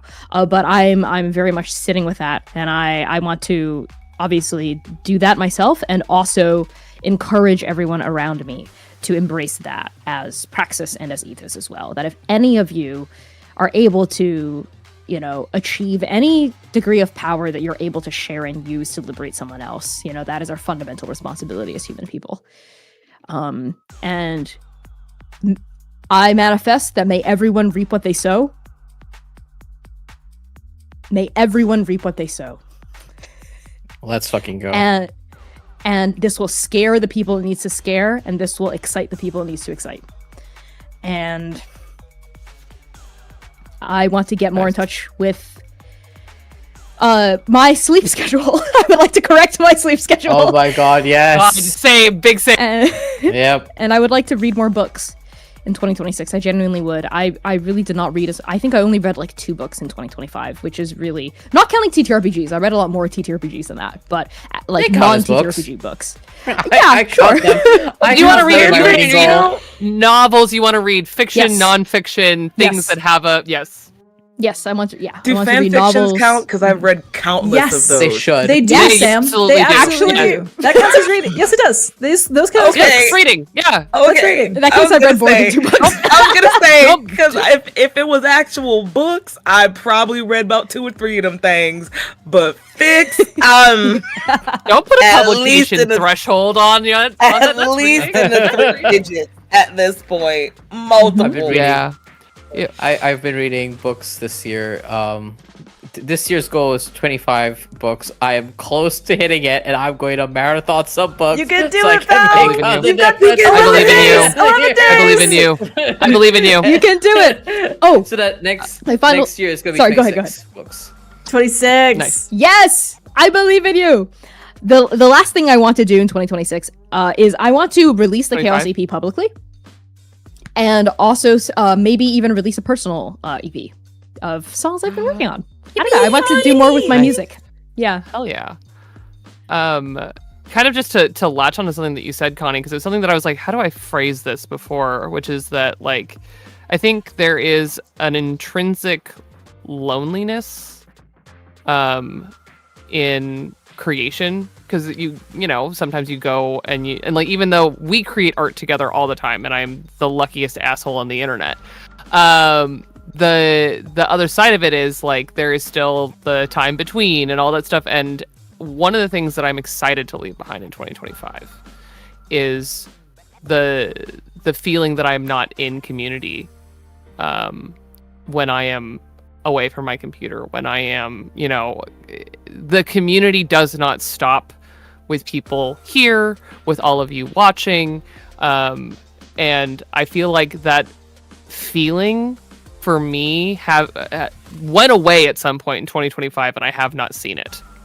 And that loneliness, I hope it stays gone forever, and I hope it stays gone for everyone, because being in community with each other, including things like sharing the power that we gain and never pulling up the ladder for the person behind us, but also like just being able to go somewhere, and days like today where I woke up and was immediately upset by the internet, I had like 30 people that I could reach out to, and there was no shortage of, hey, let's talk about this, help me feel sane for a minute. And I spent yesterday in community with people in person. I feel like, and if you've watched any of my streams, I talk about it constantly, because it's generally been kind of a revelation to me to have such a blossoming, rich, and diverse community with people, yes, that I don't agree with all the time, yes, that I don't always, like all the time, but at the end of the day, like, that is way less lonely than thinking that I am just one name on the internet.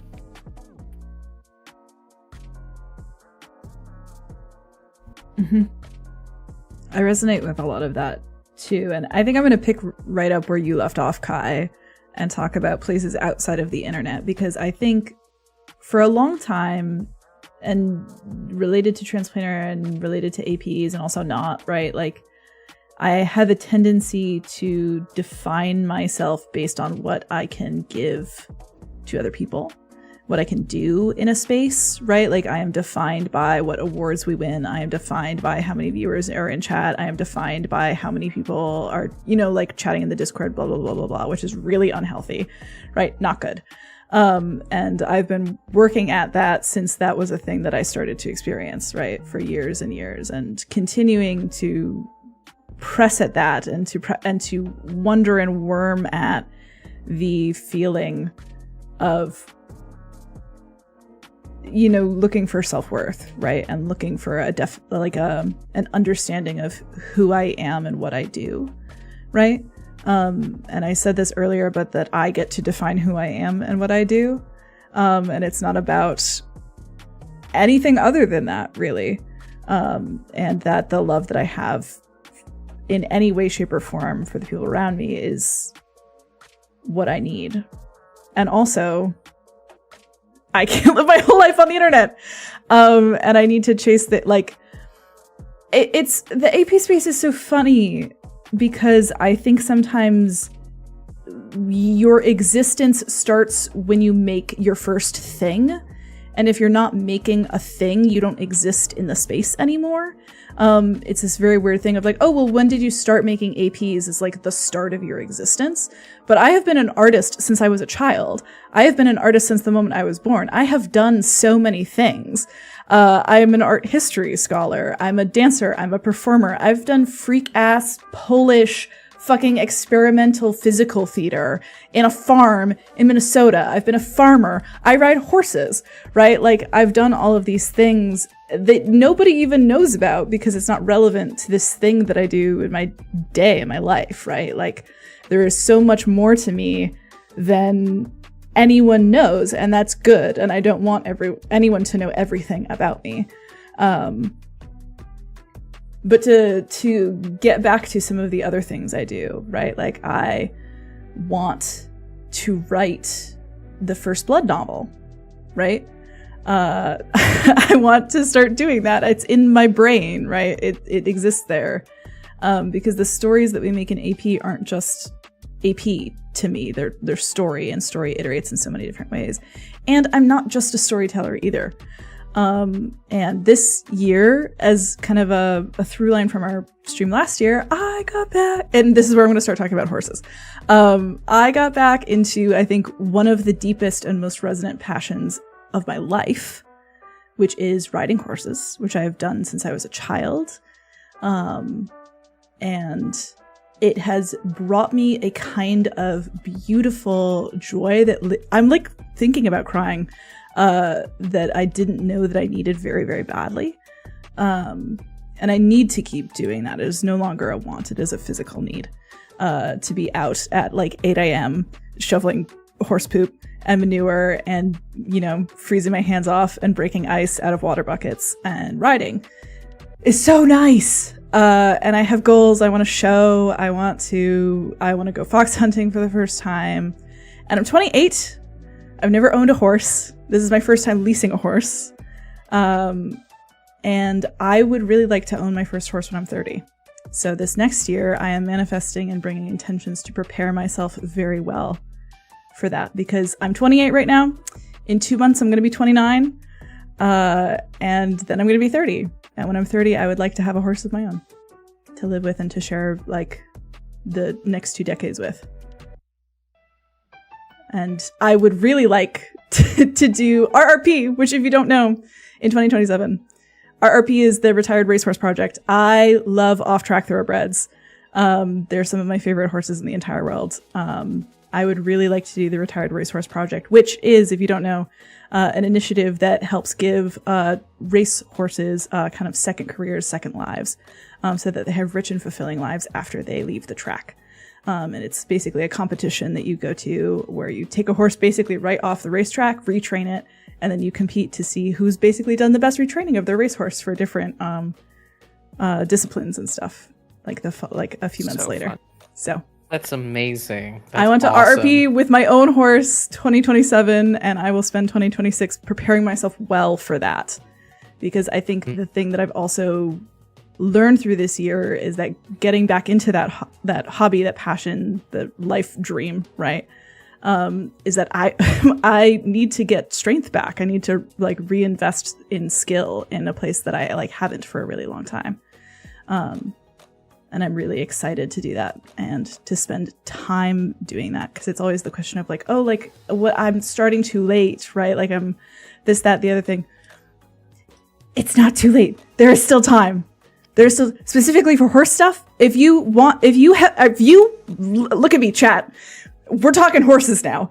If you've ever wanted to ride a horse and you think that you're somehow too old, horseback riding is not like ballet or gymnastics or swimming or anything else. Some of the top riders riding at the Olympics the last time the Olympics happened, 2020, whatever, right? Guess who was on the gold medal Olympic show jumping team? A 71-year-old woman. You can ride as a top, an Olympian into your 70s, into your 80s. I'm hanging out with 12-year-olds and I'm hanging out with 72-year-olds. All of them are at the barn and we're all riding horses together. Those are my coworkers, right? That is the scheme of my coworkers right now. And it's great. And it's awesome. There is still time. And it's not too late. Everyone put horseback riding on your... directed at you. Are directed at you, C. Thomas. The first one being, I've not seen someone have such a direct change from reigniting a passion in my entire life. Agreed. Yeah, no, it's palpable. I feel better. Literally. In everything. I feel better. Yeah, in hanging out with you, in working with you, like I could see how much of an impact returning to your passion has been for you. It's so good. It's so happy. It gives so me warming to see. It really is. like vicarious joy. Yeah, you know, deep joy. It is and always has been deep joy for me. And I know this, and I didn't I don't think I was unhappy, but I am happier than I thought I could be. You know? Mm-hmm. And the second thing, as a person who's reinvented themselves many times, is it is genuinely never too late. I'm older than every person in this call, and I need you all to hear me when I say, if you feel stuck, if you do not align with your life anymore, it is never too late to change. I have seen people twice my age change. It is literally never too late. If your life does not suit you, change it. Life is an open world video game. You can do whatever you want. And if you're young... Not to discount what Kai has said at all, but Kai will sit here and make you think that he's really the pop of this whole group. Kai is not that much older than me. I just want to put that out there. Listen, the way he said it, I'm older than Just everyone in this call. Okay, sir. you're not. But You're not not like I a didn't year say and a you were half, a 2 baby. years on me. I didn't say you were a baby. I get into a bunch of calls and everyone's like, "Oh, you what? How old are you? Like 30?" I'm like, "Yeah, I'm 30." No, yeah, I'm like 30. Yeah, that's so funny. We're talking about it's never too late if you feel like you're older, but also if you're young, it keeps going, right? Like I had dreams about like things that I couldn't have when I was younger that now when I'm in my late 20s, I'm living a happier life than I could have ever imagined myself living. And yes, I still have depression and bipolar, et cetera, et cetera, et cetera. The list goes on. The world is a nightmare. But I'm also living the happiest life I could ever dream of. Right? Keep going. Yeah. And I think there's a big fear, especially if you're younger, the big fear of not living up to your potential, of like, quote unquote, wasting the opportunities of your youth. And like, first of all, like we said, it is never too late. If you are making art that you enjoy, if you are experiencing happiness and fun and pleasure, play is never a waste of time, in my opinion. Enjoying life is never a waste of time. And our goddamn nightmare capitalist society that tells young people that you need to work and work and work and work and achieve and measure your worth by all of these external standards. It deals, I'm telling you right now, because this is something I'm currently interrogating as someone in my late 20s, it deals like really deep harm to your own sense of self-esteem and self-worth. So if you're a young person and you've been taught your whole life that the only way to measure your success is through academic success, is through like whatever job title you have, is through having a specific kind of job or living a specific kind of life or like serving a specific kind of role in a specific social situation. Keep that in mind. Yeah. Keep that in mind. Keep that in mind. But also interrogate with that, because I'm not going to say that, working hard in whatever aspect in which you do it is a bad thing, right? But just interrogate who it is that's telling you these things.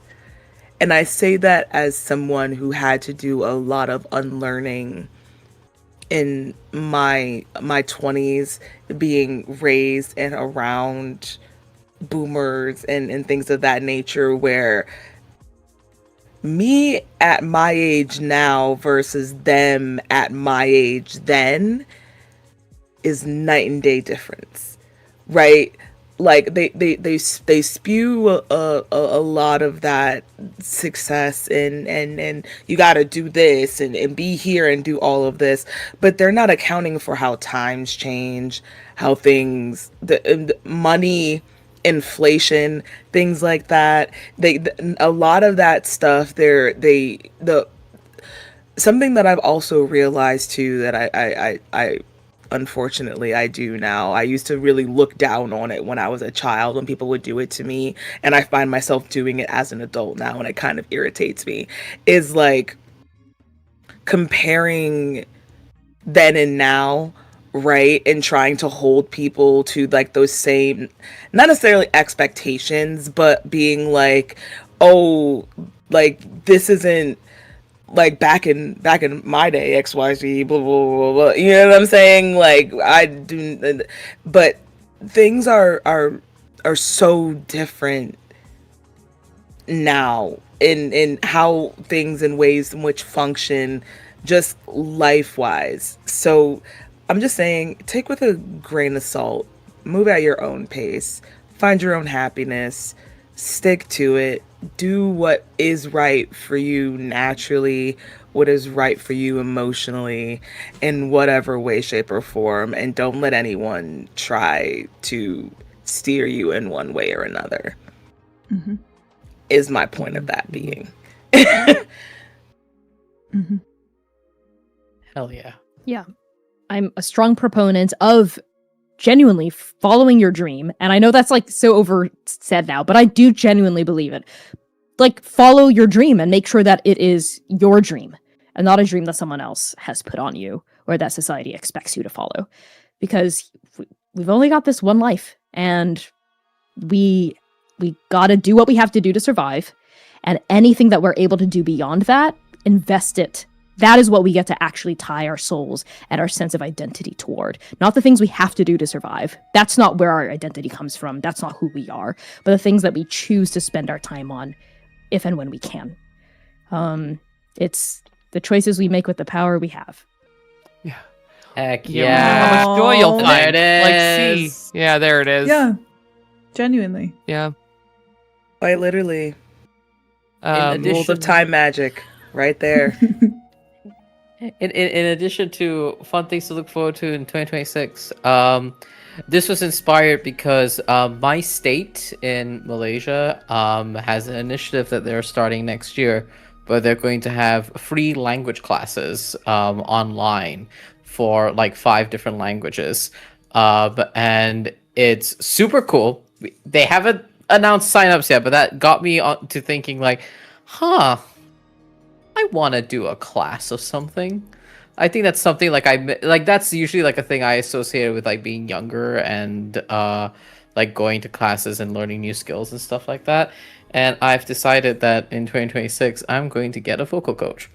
Because I've never had one, and I've not like been traditionally trained. And I'm like, hey, this is something I've wanted my whole life, was to learn how to use like my vocal instrument, and I'm gonna make it happen. A quick question: in a music way, in a gender way, in a voice acting way, or all three? both. Okay. Oh my god! Yes, a and. treat for Okay, all of us. Nice.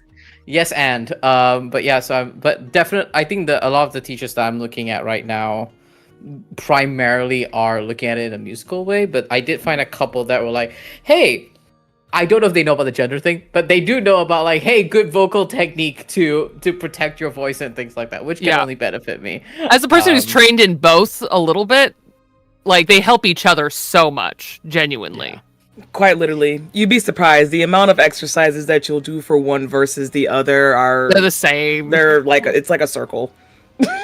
Oh, you're gonna be so good, Val. Oh my god, you're just gonna make. Oh my god, when are we getting Val on the Chaos EP? Hold on, hello? I know, oh my god. Wait a minute. Okay, yes, it's happening. It's happening, Val, it's happening. Too bad. Okay. You signed this. Okay, I guess I will sign up immediately, because you get like this platform I found is like, oh yeah, most of these like really experienced teachers have like the first class free, so I get to like vibe check a few of these teachers, because I'm gonna be like, oh, that's nice. Okay, because I was just sitting, and this is open to the audience here, but like legitimately, I was like looking at all these classes, and I was like, okay, cool. These are really cool teachers, amazing.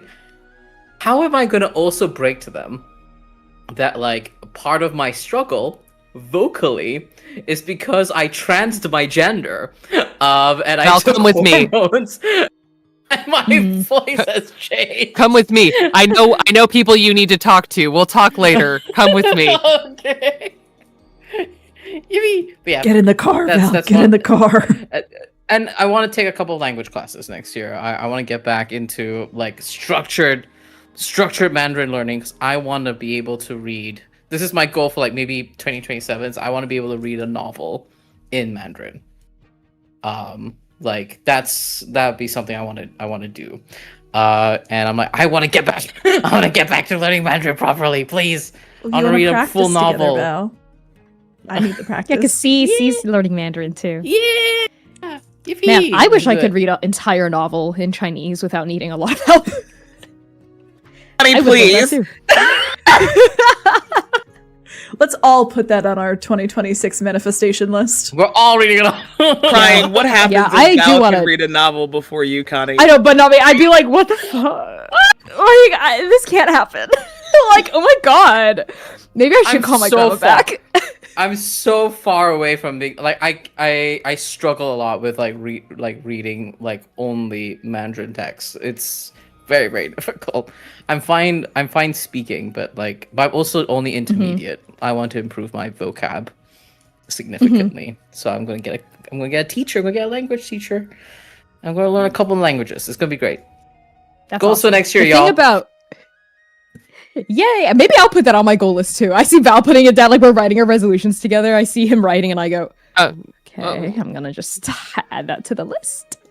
And the thing about Chinese vocabulary is the only way to improve your vocab, and pretty much any aspect of Chinese language learning, is rote memorization. Like there's like really no other way around it. You just have to remember it. That's fucking Japanese. And there are, you know, mnemonic too. It's devices. why I'm like, I don't know anything, because I'm Which is reading. why I I'm need like, a oh, what the teacher. fuck is this? Which is why I need a teacher. I need that structure, Yeah. right? Like that kind of like Yes, yes. routine. Like I cannot, with my ADHD ass, I can't with my ADHD ass and a lot of these platforms, like virtual learning platforms using AI. I'm staring at you, dual fucking lingo. So bad. Dreadful. So bad. It's so bad. Yeah. Someone stuff And that like, out. but I need the structure.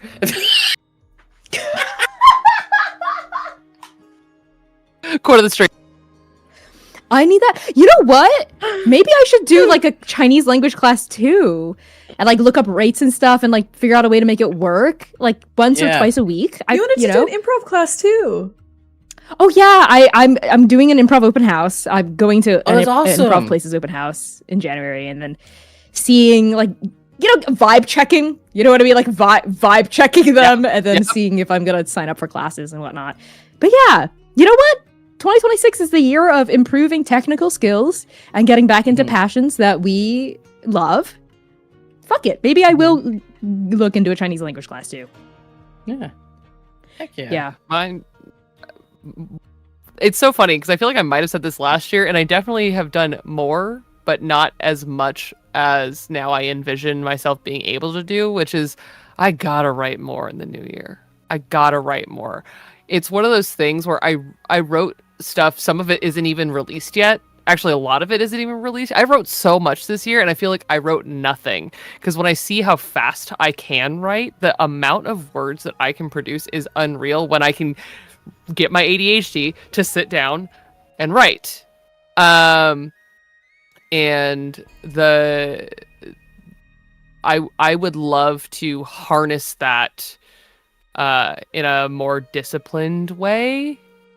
Because I have, no one else in this call has like 50 unfinished drafts of stuff, right? Nobody, not a.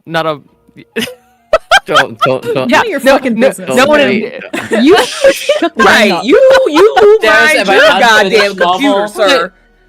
But more specifically, one of the things that I've been thinking about a lot, and it's something that people say such lovely things to me about, but I actually have not done a lot of in the last decade, is I'm a published poet. I would like to go back to writing fucking poetry. Let's go. I really enjoy writing poetry, and so I would like to get back in the practice, because it used to be like the drop of a hat, I would just sit down and write a poem. And I've been envisioning writing more and figuring out what I'm going to do with that, because I am, again, deconstructing old systems that I think maybe I wasn't suited for the way that they were built, but I'm used to my poetry not being very well received. And I'm like, that's not true anymore, self. That's just intrinsically not correct. And so unmaking that wall, and sharing the writing that I love doing, and doing more of it, because I love it, but also because I would like to be in better practice of writing regularly. Yeah. Games, poetry, books, screenplays. I have like all of these things unfinished just sitting in my stuff, and I go and read them like, wow, this is really good. When did I write this? Not to self-promo, but I've decided because of this year that I'm actually going to continue the Val birthday game design jam. It's happening again for my birthday in 2026. So get thinking, get scheming. You'll have a month to design a game, and I will read it on stream. Please make games. I want to read them. Also, Val, not to self-promo. Val, this is your house. This is where the promo goes. Okay, you go here. You go here. This is your house. What are you doing? Speaking of birthdays, actually, this is a really random intention that I'm setting for myself. You know how I made a really funny shirt for Connie's birthday last year? I want That's the Kai's wearing right now. I made one for Humna's birthday also, which was not sold on the Transmitter merch website because it was the chibi art of Jiran and it said Andake's best hole. In like fire font. Yeah, it's really funny. It's a really funny shirt. It's really great, actually. I love it a lot. Maybe I'll post it later. But I want to make gag t-shirts for our merch store for everyone's birthday this year. Oh, that's so awesome. I love this. I love that. That needs to happen. That's an Else limited it's just edition. bears, though. It's just pictures of bears. Yeah. Yes. So just Val's face. Oh, just my face with the little bear ears. Badly Photoshop bear ears. That's so cute. I love that. Oh, I had another New Year's resolution. Now I'm just thinking of all the things I want to invite in 2026, which is I would love to get more in touch with my, I guess my heritage, and my spiritual journey as well. My grandfather is an ethnic minority, one of the officially recognized ethnic minorities of China. And for the longest time, there's been some confusion in my family about if he's part of the Tuzia or just the Tu people, Tuziazu, or just the Tuzu, which are commonly like confused with each other. And I would like to know which, because, you know, in his older age, it's getting a little harder to understand him and harder to get this information from him. And that's just something I would like to know more about my family and my heritage. And I would love to, I don't know, make some personal art about it. Who knows? I'll join you on that journey. I maybe this year, maybe late last year, learned that I have a great aunt that my entire family never knew about, who lives in Japan. That was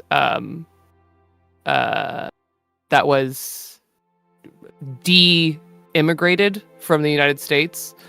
And she moved back to Japan, and Japanese, like, their system of keeping track of people is very chaotic, especially in that era. And I think I have the research skills to go and kind of parse more of that, and I'd love to spend more time doing that this year.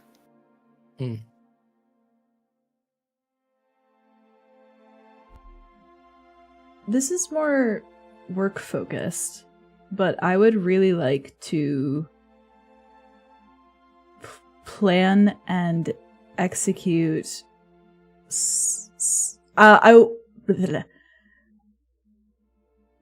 I struggle to complete my tasks on anything farther than like a weekly basis, because it's kind of there's so much to do in a week. That it's very, very difficult for me to plan or to work on long-term projects, which means that when I'm kind of like working week to week, it's very hard. I like will run up and be like, oh God, there was it's our 5-year anniversary and I'm a week out from June and I haven't planned shit for shit, right? Like, and there's a lot of planning that I want and time that needs to go into kind of preparing for things that bring me a lot of joy. And I want to try to renegotiate what I do, how I do it, and how my workflow works from week to week, especially now that I have another job. And it involves being away from my computer for a lot of time. And I like that. So I don't have time to work week. Because there are things that I want. I want to do, like, our anniversary zine needs to go out. Like, I want to use that time to highlight and to give love to new stories and also old stories. I miss Last Hope. I missed First Blood. I love and miss all of the Transplanerverse spin-offs that exist in a small corner of my mind back here, looking at you, Sam, quietly, but purposefully. Miniseries, all this kind of stuff. And negotiating, like, the amount of work that takes, but also figuring out a way that is not overwhelming, but fulfilling of the things that I actually want to do. Because I don't just want to do my week-by-week stuff. I want to do those long-term projects. And I need to, for my own health and well-being, right? I want that. I want to find that for myself. Nice. I think I have my last big one, which is I'm speaking into existence that I GM again, where people can see me next year. God, you're such a good GM. You're such an excellent GM. It's a shame that you're not doing it more publicly. Literally, what's wild is really that all it. 4 of you are really good GMs. Connie, Val, Kai, Sam. All GM cast. Full GM cast. That's why it works. The sauce. Yeah, we're all like sauce. thinking with the above the table mind too. Yeah. I really love it, and like I've done it a few times where people can see, but it's just always been something that, because I actually don't play as a player almost ever offline, it's like, well, I play as a player when I'm on the internet, and then I GM all the rest of the time. It's very funny, and so when I'm GMing online, it's almost like I'm doing my secret weird thing in front of other people. So just know, when you listen to Lori's House, I'm doing my secret weird thing in front of other people. I don't know. It's very funny. I've only GM'd on stream like 4 times, something like that. Not a lot. But yeah, I would like to do more of that next year. Everyone do more of your secret weird thing. Everyone do that more. Not a manifestation, a command. What you doing next year, Sam? I want to know. What Yeah, things you gonna yeah. do? Yeah. I was hoping everybody would just be talking and No. talking, and then No. it would No, end. I am not You for can't part escape two. this. Like, You're rounding us Starting out. and Round us out, Sam. ending Yeah, you're this right, let's go. stream with some Sam Yes. love is what's happening. That's right. God That's damn right. it. Okay. Things that I want to manifest and bring into the new year. I definitely want to manifest more love because I'm all about that. I'm a toxic romantic at heart. Not toxic in like the term toxic, but just like it is toxically sad. I think this year has proved a lot to me in what I can really do. I guess if that makes any sense. I never thought that I'd be sitting in a GMC, and yet there I was on stream, and spitting so many ideas that it made both Connie and C spit in their seat. So in 2026, I'm manifesting some bits of that. I'm dipping my toes into dramaturgy in 2026, so I'm manifesting some of that too. We'll see. There may be some stuff in the works in the new year, so stay tuned. Let's see. And just more creative freedom, more creative fun, more projects with themes and focuses and desires on things that are important to me and that I believe in and that I think will be something of worth to put back into the community that's put into me. So I think those are my creative things that I As you wanna deserve, bring into Sam. the new year. As you deserve. So excited. As you freaking deserve. So excited. Oh, Thank you. well, I think that my heart feels full. It feels cleansed and purified of the anger I held earlier tonight. The hate. With the hatred, cleansed of the hatred. The evil has been dispelled from this place. It has been dispelled. Yes. Incensed. And I feel, this is a nightmare world we live in, as C. Thomas put it. But we get through it together. And there is no cast I am prouder to call my cast here on Transplanar with Chaos. I feel very grateful and appreciative to have spent yet another year with all of you as the main cast of Chaos, and with C as my incredible producer, my incredible dramaturg, my incredible co-director of not just the series but the channel as well. And I want to give everyone the opportunity to maybe send off our community stream with one final thought, whatever it might be. It could be something you want the audience to know. It could be a specific vision you have for 2026 of yourself doing something in particular. It's me it could on a be horse. See on a horse, exactly. Yeah. Actually, you know what? I want to invite us all to think of a specific vision, like a physical, visual vision of yourself that will encapsulate what you want for your 2026. I'm going to start things off by handing it to C. That's so funny. I was actually pulling up this quote from Akawa Amizi that we have posted multiple times because her words make me want to throw myself into the ocean in a really good way, which I think I want to kind of just gift to you all into the stream again. It's very much how I feel about Transplanar in a lot of ways. And I quote, It allows me a wary hope that space will be made for writers of color working in the experimental, that we'll be able to get to see more and more of our own books, showing us that we can tell all kinds of stories and write whatever reflections we want. We don't have to swallow our work or be afraid that it's too deviant to do well. There is, in fact, no canon that we cannot touch. Even when seized by 1,000 fears, we can make strange and wonderful things simply for the sake of the strange and the wonderful. We can create without permission. We can write into the unknown. And I am very excited to once again get to write into the unknown with you. And I personally will be riding a horse of my own into the unknown of 2026, visually.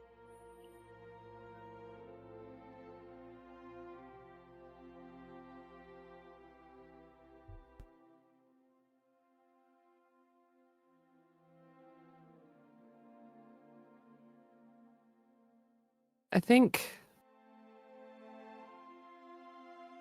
I'm gonna cheat like C did and leave you a thought and a vision. The thought is simple, which is I read tarot on my streams because I love tarot. It's fun and wonderful. But specifically, actually the last card I pulled this year was the wheel of the world.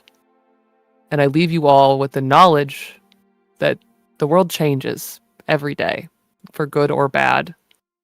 But the world will change again. And it might be for good or bad then as well. But change itself is not the problem.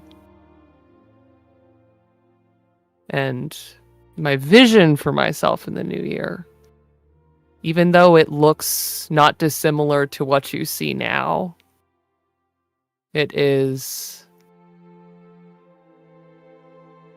more, and not just the size of my camera. It is a different room that I sit in a different home, because I would love to move in the new year, and what that means and the chance to create that might give me. So imperceptible, but immeasurable difference.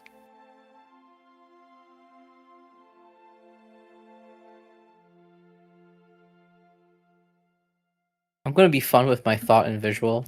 The fun thing I'm gonna leave you all in terms of 2026 of a thought is that y'all are gonna get kicked in the head in Arc 4. That's the thought I want y'all to have, is y'all are gonna get kicked in the head. We're having a break right now, and then we're gonna have fun horse stream with C, and then after that it's back to kicking head time. And I need you all to be prepared. So rest and enjoy. Connie's ready to kick you in the head.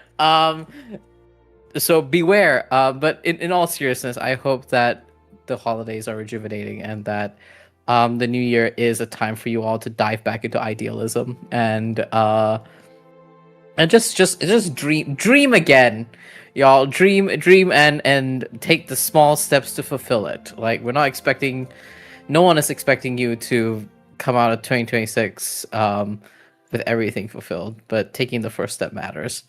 And that's why I'm thinking for myself for next year.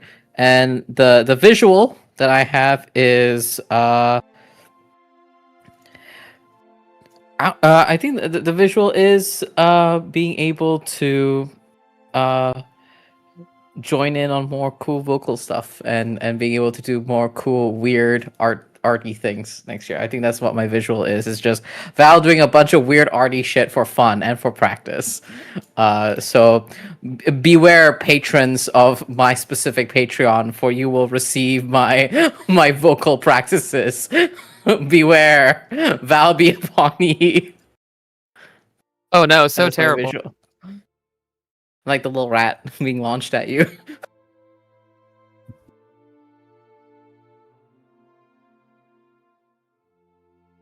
Is it my turn now? I think Yes, so. go for it, Oh. Sam. Shit. All right. For my message, I'm just going to say, you have been, you are, and you will always be perfect exactly the way you are. There is nothing that anybody can say or do that can change that or take that away from you. Hold tight to that and hold steady to it. It will buoy you through quite a bit of turbulence. That's what I want to leave with you. The visual I want to leave is Lumira on her knees. Good thing? Maybe. Bad thing? Also, quite possibly, maybe. Who knows? I was gonna cry, but now I need to turn my camera Oh my god! Oh my god! Okay. See, goes, I was gonna cry, but now I'm hot.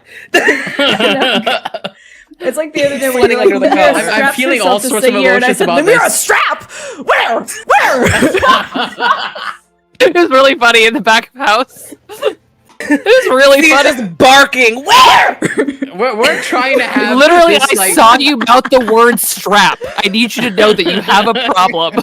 I can't read lips. It was so funny because I'm like describing, like wrapping Lumira around me as Sayir, and Sam is talking about how like Lumira is leaning into Sayir, and meanwhile she's in the background. She's being in like, the backstage like And it was one of these like, I'm over here, I'm working. Strap! Someone clip that, Jesus. It's why the camera's not on me during when we're Yeah. I Yeah. live in See, my somebody's own reacts, and I'm like, perfect I have to keep a straight face in the scene because I'm like jamming something really fucked up or tragic. And C's like, I'm not able to look at them sometimes. I have to focus directly on you and not pay attention Yeah, like to you see can't. it like all. you just put a sticky It's the note old over man where my Muppets. camera It's a good goes. thing they're up in the balcony. Yeah. okay. For ConCon time, the thought I would like to leave everyone with is despair is the weapon of the enemy. Do not let them convince you to grip its handle and drive it into yourself.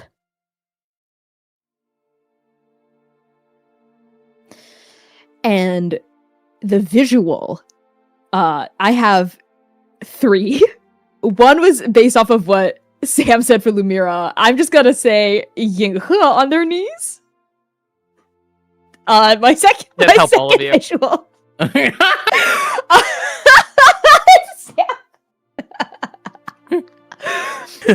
Where? My second visual is my frog, Clementine. Imagine, if you will, Clifford the Big Red Dog situation, in which she grows to be the size of my house. And she... But she's a tyrant. Sounds like a Orbitus. nightmare you've had once. It dream literally about has been. I Yeah, I dream was like, about wait, my did you frog have a dream when about she's it? hungry. I'm so serious. Like, she will transmit psychic thoughts into my subconscious and tell me that she's hungry. I'm so serious. Like, I'll dream about her when she's hungry. I'm is positive that's what it true. is. And she's You tell always me about huge. her. She always looks large in my dreams. She's never the size of a frog. She's always at least the size of a non-regulation basketball. Like, that's how large she is. Often, like, maybe the size of a Squeak. really big beach ball that they might use on game shows. Non-regulation basketball. Regulation basketball. We'll have to ask our resident professional basketball Large. player, Valiant Dorian. Listen, my advantageous height took us to the Nationals. The Nationals. That's actually quite impressive, Nationals. But Clementine always appears as like really large in my dreams. I think it's because that's how she sees herself.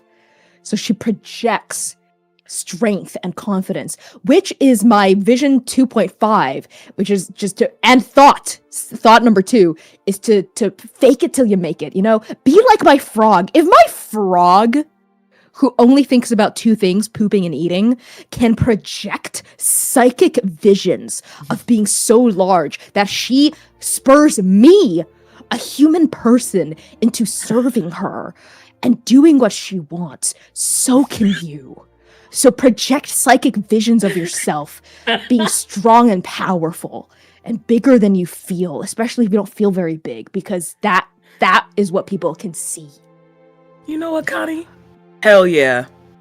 Hell yeah. This is a Yes. glimpse to late night Connie we get on our Star Yeah.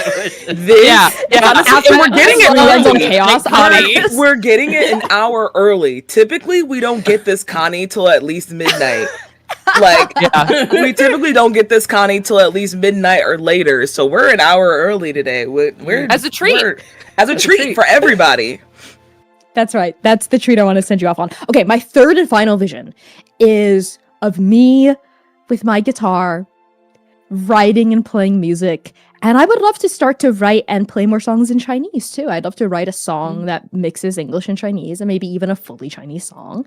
I think that would be really cool. And my third and final thought that I want to leave you all with is, speaking of psychic visions, I'm so serious about this. I recently read about the power of visualization, specifically for people who are already fairly trained in a particular skill. For example, like surfers, even if they're not out on the waves, if they envision themselves through every motion, really feeling every sensation, the sand beneath their feet, going out onto the board, catching that wave, every sensation of the micro adjustments of their muscles as they stand up on the board and ride the waves. That has demonstrated genuine, not just maintenance of their skills during an off season, but in many cases improvement, even when they haven't been surfing physically. So I want you all to pick something that you enjoy and that you like, and to think about the power of positive visualization. Visualize yourself, when you're falling asleep, when you have the time to yourself to think, succeeding, just going through the mechanical motions of doing the thing you want. And of course, this is both like actual advice like about improving a specific skill, and also the power of visualization and the power of your thoughts and the psychic visions that you wish to project for yourself. It's powerful. Don't undercount the power of thinking of yourself in a particular way. Okay, I think there's one more person who needs to give us a visualization. Come here. Oh my god. Yes, He sir! came and visited. He did. A baby. And if you have aphantasia, I'm so sorry. I guess just ignore what I just said. Because I don't think I understand. Him. Look at his tummy. Look at his tummy. Look at him, tummy! Look at that tum tum. He's saying, "I'm visualizing you putting me down, Papa." I was just about to say, I'm visualizing you leave me the fuck alone, actually. That's what I want right now. Papa, what do you want to say to this to your chat, baby boy? Put him to the mic. Mod Bow Bow. Let him speak. Grace What's up, us. Mod Bow Bow? Oh, come here. Let Mod Bao Bao speak. I'll show you to him. This is my channel. Oh, God, he's so cute. Oh Holy shit. My god, look speak at your him. truth, Baba. Jesus. Oh, there he goes. No, he's leaving. Oh, He's done with oh, us. he got camera We shy. heard that. He Yeah. got camera shy. He said, "Don't let anyone tell you what to do. Not even Correct. your You're right. papa. Not even your papa." And on that final note from our assistant dramaturg and co-director and assistant to the dramaturg as well, I'd just like to say to everyone, thank you so much for tuning in to our final stream of 2025. Oh, it's been so good to spend these final twilight hours of the year with you all. Just as a reminder to support Transplaner however you can. Tell people about us, post about us, write fanfic, make fan art. I'm going to give my cast the opportunity to sign off for the last time of 2025. So first, I'm going to pass things over to Valiant Lovewinds Dorian. Hello, everyone. It's Valiant Lovewinds Dorian. I use he, him, his pronouns. You can find me all across the internet at Valiant Dorian or at Also Spirit Bear. Please enjoy that lovely treasure hunt I just set you on. Tonight, I've been your guy on the screen, yelling about stuff in 2025 and hoping to a more hopeful and more beautiful 2026. In terms of stuff you can look forward from me, it's the holidays. And I was really ambitious to say I'm streaming during the holidays. I don't know how much of that is true because I've got Christmas, and then I got a wedding to attend. So really, you might really see me mostly in the new year. But keep an eye out because a bunch of my projects will be coming out in the new year, as well as some secret stuff that haven't been posted or announced yet. So just support me through those platforms. Follow me to keep up to date. You might see an IRL stream or two where you'll be in my little phone while I do stuff around the house. But thank you all so much for the support. I'm going to pass it on over to my beloved Kai. Hi everyone. I'm Kai. I will be Kai tomorrow. I'll probably be Kai the day after that. You can find me everywhere as Estelle of Imladris. And besides haunting the walls of Transplanter RPG, I will be on the internet one more time this year. I'm going to be doing a year wrap up over on my channel on the 29th, where you're going to sit and watch me clean my TTRPG folders for the year. But also over on my socials, you'll see I'm posting year recaps. I love year-end gratitude stuff, so I've been so grateful to tell a bunch of amazing stories. So it's going to be a lot of like fun year in review, cool projects I worked on, great people I worked with. But in the coming year, I have a show starting like the very first Monday of the year over on Happy Jacks RPG that isn't announced yet, but I'll be over there still haunting the walls over on Happy Jacks as well. And then I have a bunch of unannounced projects. The finale of The Fourth Age will be happening in January. We decided to push our finale so everyone could be there for the and not worry about the holidays. So you can check that out over on Wounded Warrior Project. And then I have a bunch of stuff that's going to be published next year, like probably for real. Even though I thought it was going to be published this year, it looks like a lot of it's going to be published next year. So when I threatened that this was the year of Writer Kai, it sure was. But Writer Kai then has to be published Writer Kai, which is actually a different thing. Kai. Published, yeah. And so you can always go check out The Home We Remember, which was published this year, which I did work on with some the most amazing people, but there will be more in the new year, and I look forward to sharing more stories with all of you in all of the forums that I like telling stories then. And in the meantime, I will treasure each and every person you see on this screen because they're all the best people. I love you all so much, it's actually stupid. I love you! No! What if I said I loved you more and you can't fight me back on it because I win in what I said? You're also right. You know what? That you have to be right by law, so I'm going to cede the floor to you. Man, being a black femme really works out in my favor 9 times out of 10 in this space, I gotta say. I just keep winning. Are you finished, Kai? I'm sorry, I just started. I genuinely, yeah, no, please. Turn. Hi, hello, it's me, Sam, the Black Femme. I have been Sam Star. I will be Sam Star. Maybe? Yeah, I'll be Sam Star. Maybe. You can find me all across the interwebs, most specifically where the butterflies do fly blue, Lust for Life X. Follow me there, because my brain be so scattered. I'm in so many things, and sometimes I can't remember if it's actually home or if it's being released to people. I'll talk about it there, but I barely be online. Being online exhausts me. But I'm online because I love these beautiful people here, and I'm so happy and honored to be able to tell stories with them consistently all the time. And yeah, I just love them. I'm not gonna get emotional. I'm gonna pass it on over to the dramaturg. Hi everyone, it's me, C. I use they them pronouns, and I will until I decide not to.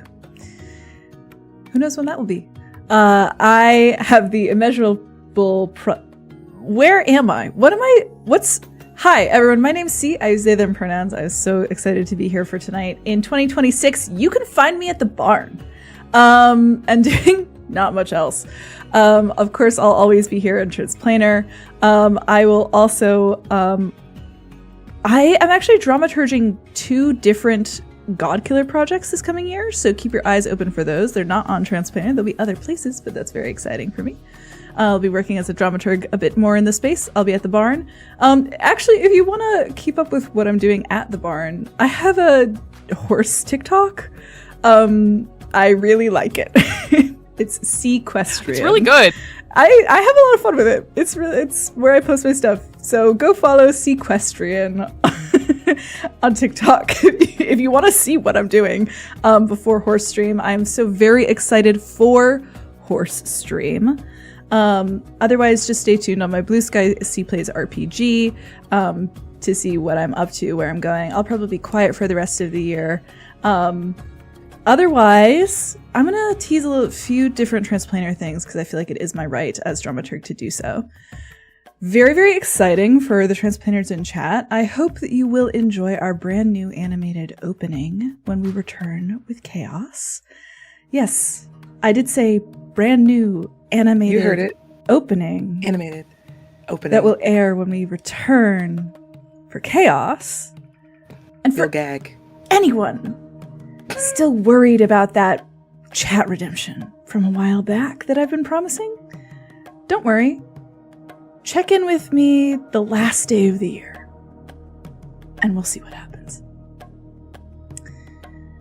Anything else to tease? I don't think so. Get ready to get kicked in the head by a horse? Let's hope Get not. ready to get kicked in the head! Woo! Connie? It's Yeah. me, Connie. Yeah, and horse stream. Sorry, I'll do horse stream. I'll tell you when that's going to be later. Yes. Oh, God. I'm Connie, pronounced they, he, she, and ta. You can find me across the internet at by Connie Chong. Thank you again all so much for tuning into our final stream of 2025 with this community stream. As always, the best way to support Transplaner is by pledging to our Patreon, is by making fan art or writing fanfic if you are so inspired, and of course, by talking about us on the internet to your family, to your friends, to your dog, to your cat, to your, say it with me, parakeet! That's right. We will be back in the new year, but in the meantime, we're going to be sending the love on over to someone really awesome right now, no doubt. So use the raid message in chat. If you are on the YouTube live and you still have a bit of steam in you left, hop it over to the Twitch so we can send the love train over to, I believe, Fairbear. So use the raid message in chat. We love you all so much. Thank you all so much for helping us smash our donation goal for there. It truly means the world. And have a wonderful, wonderful, wonderful, warm, and restful end to your 2025. See you on the other side, Transplanters. Love you all. Please take Happy care of New Year, yourselves and journey stay well. safe. Happy New Happy Year, New Year, journey journey well. Bye.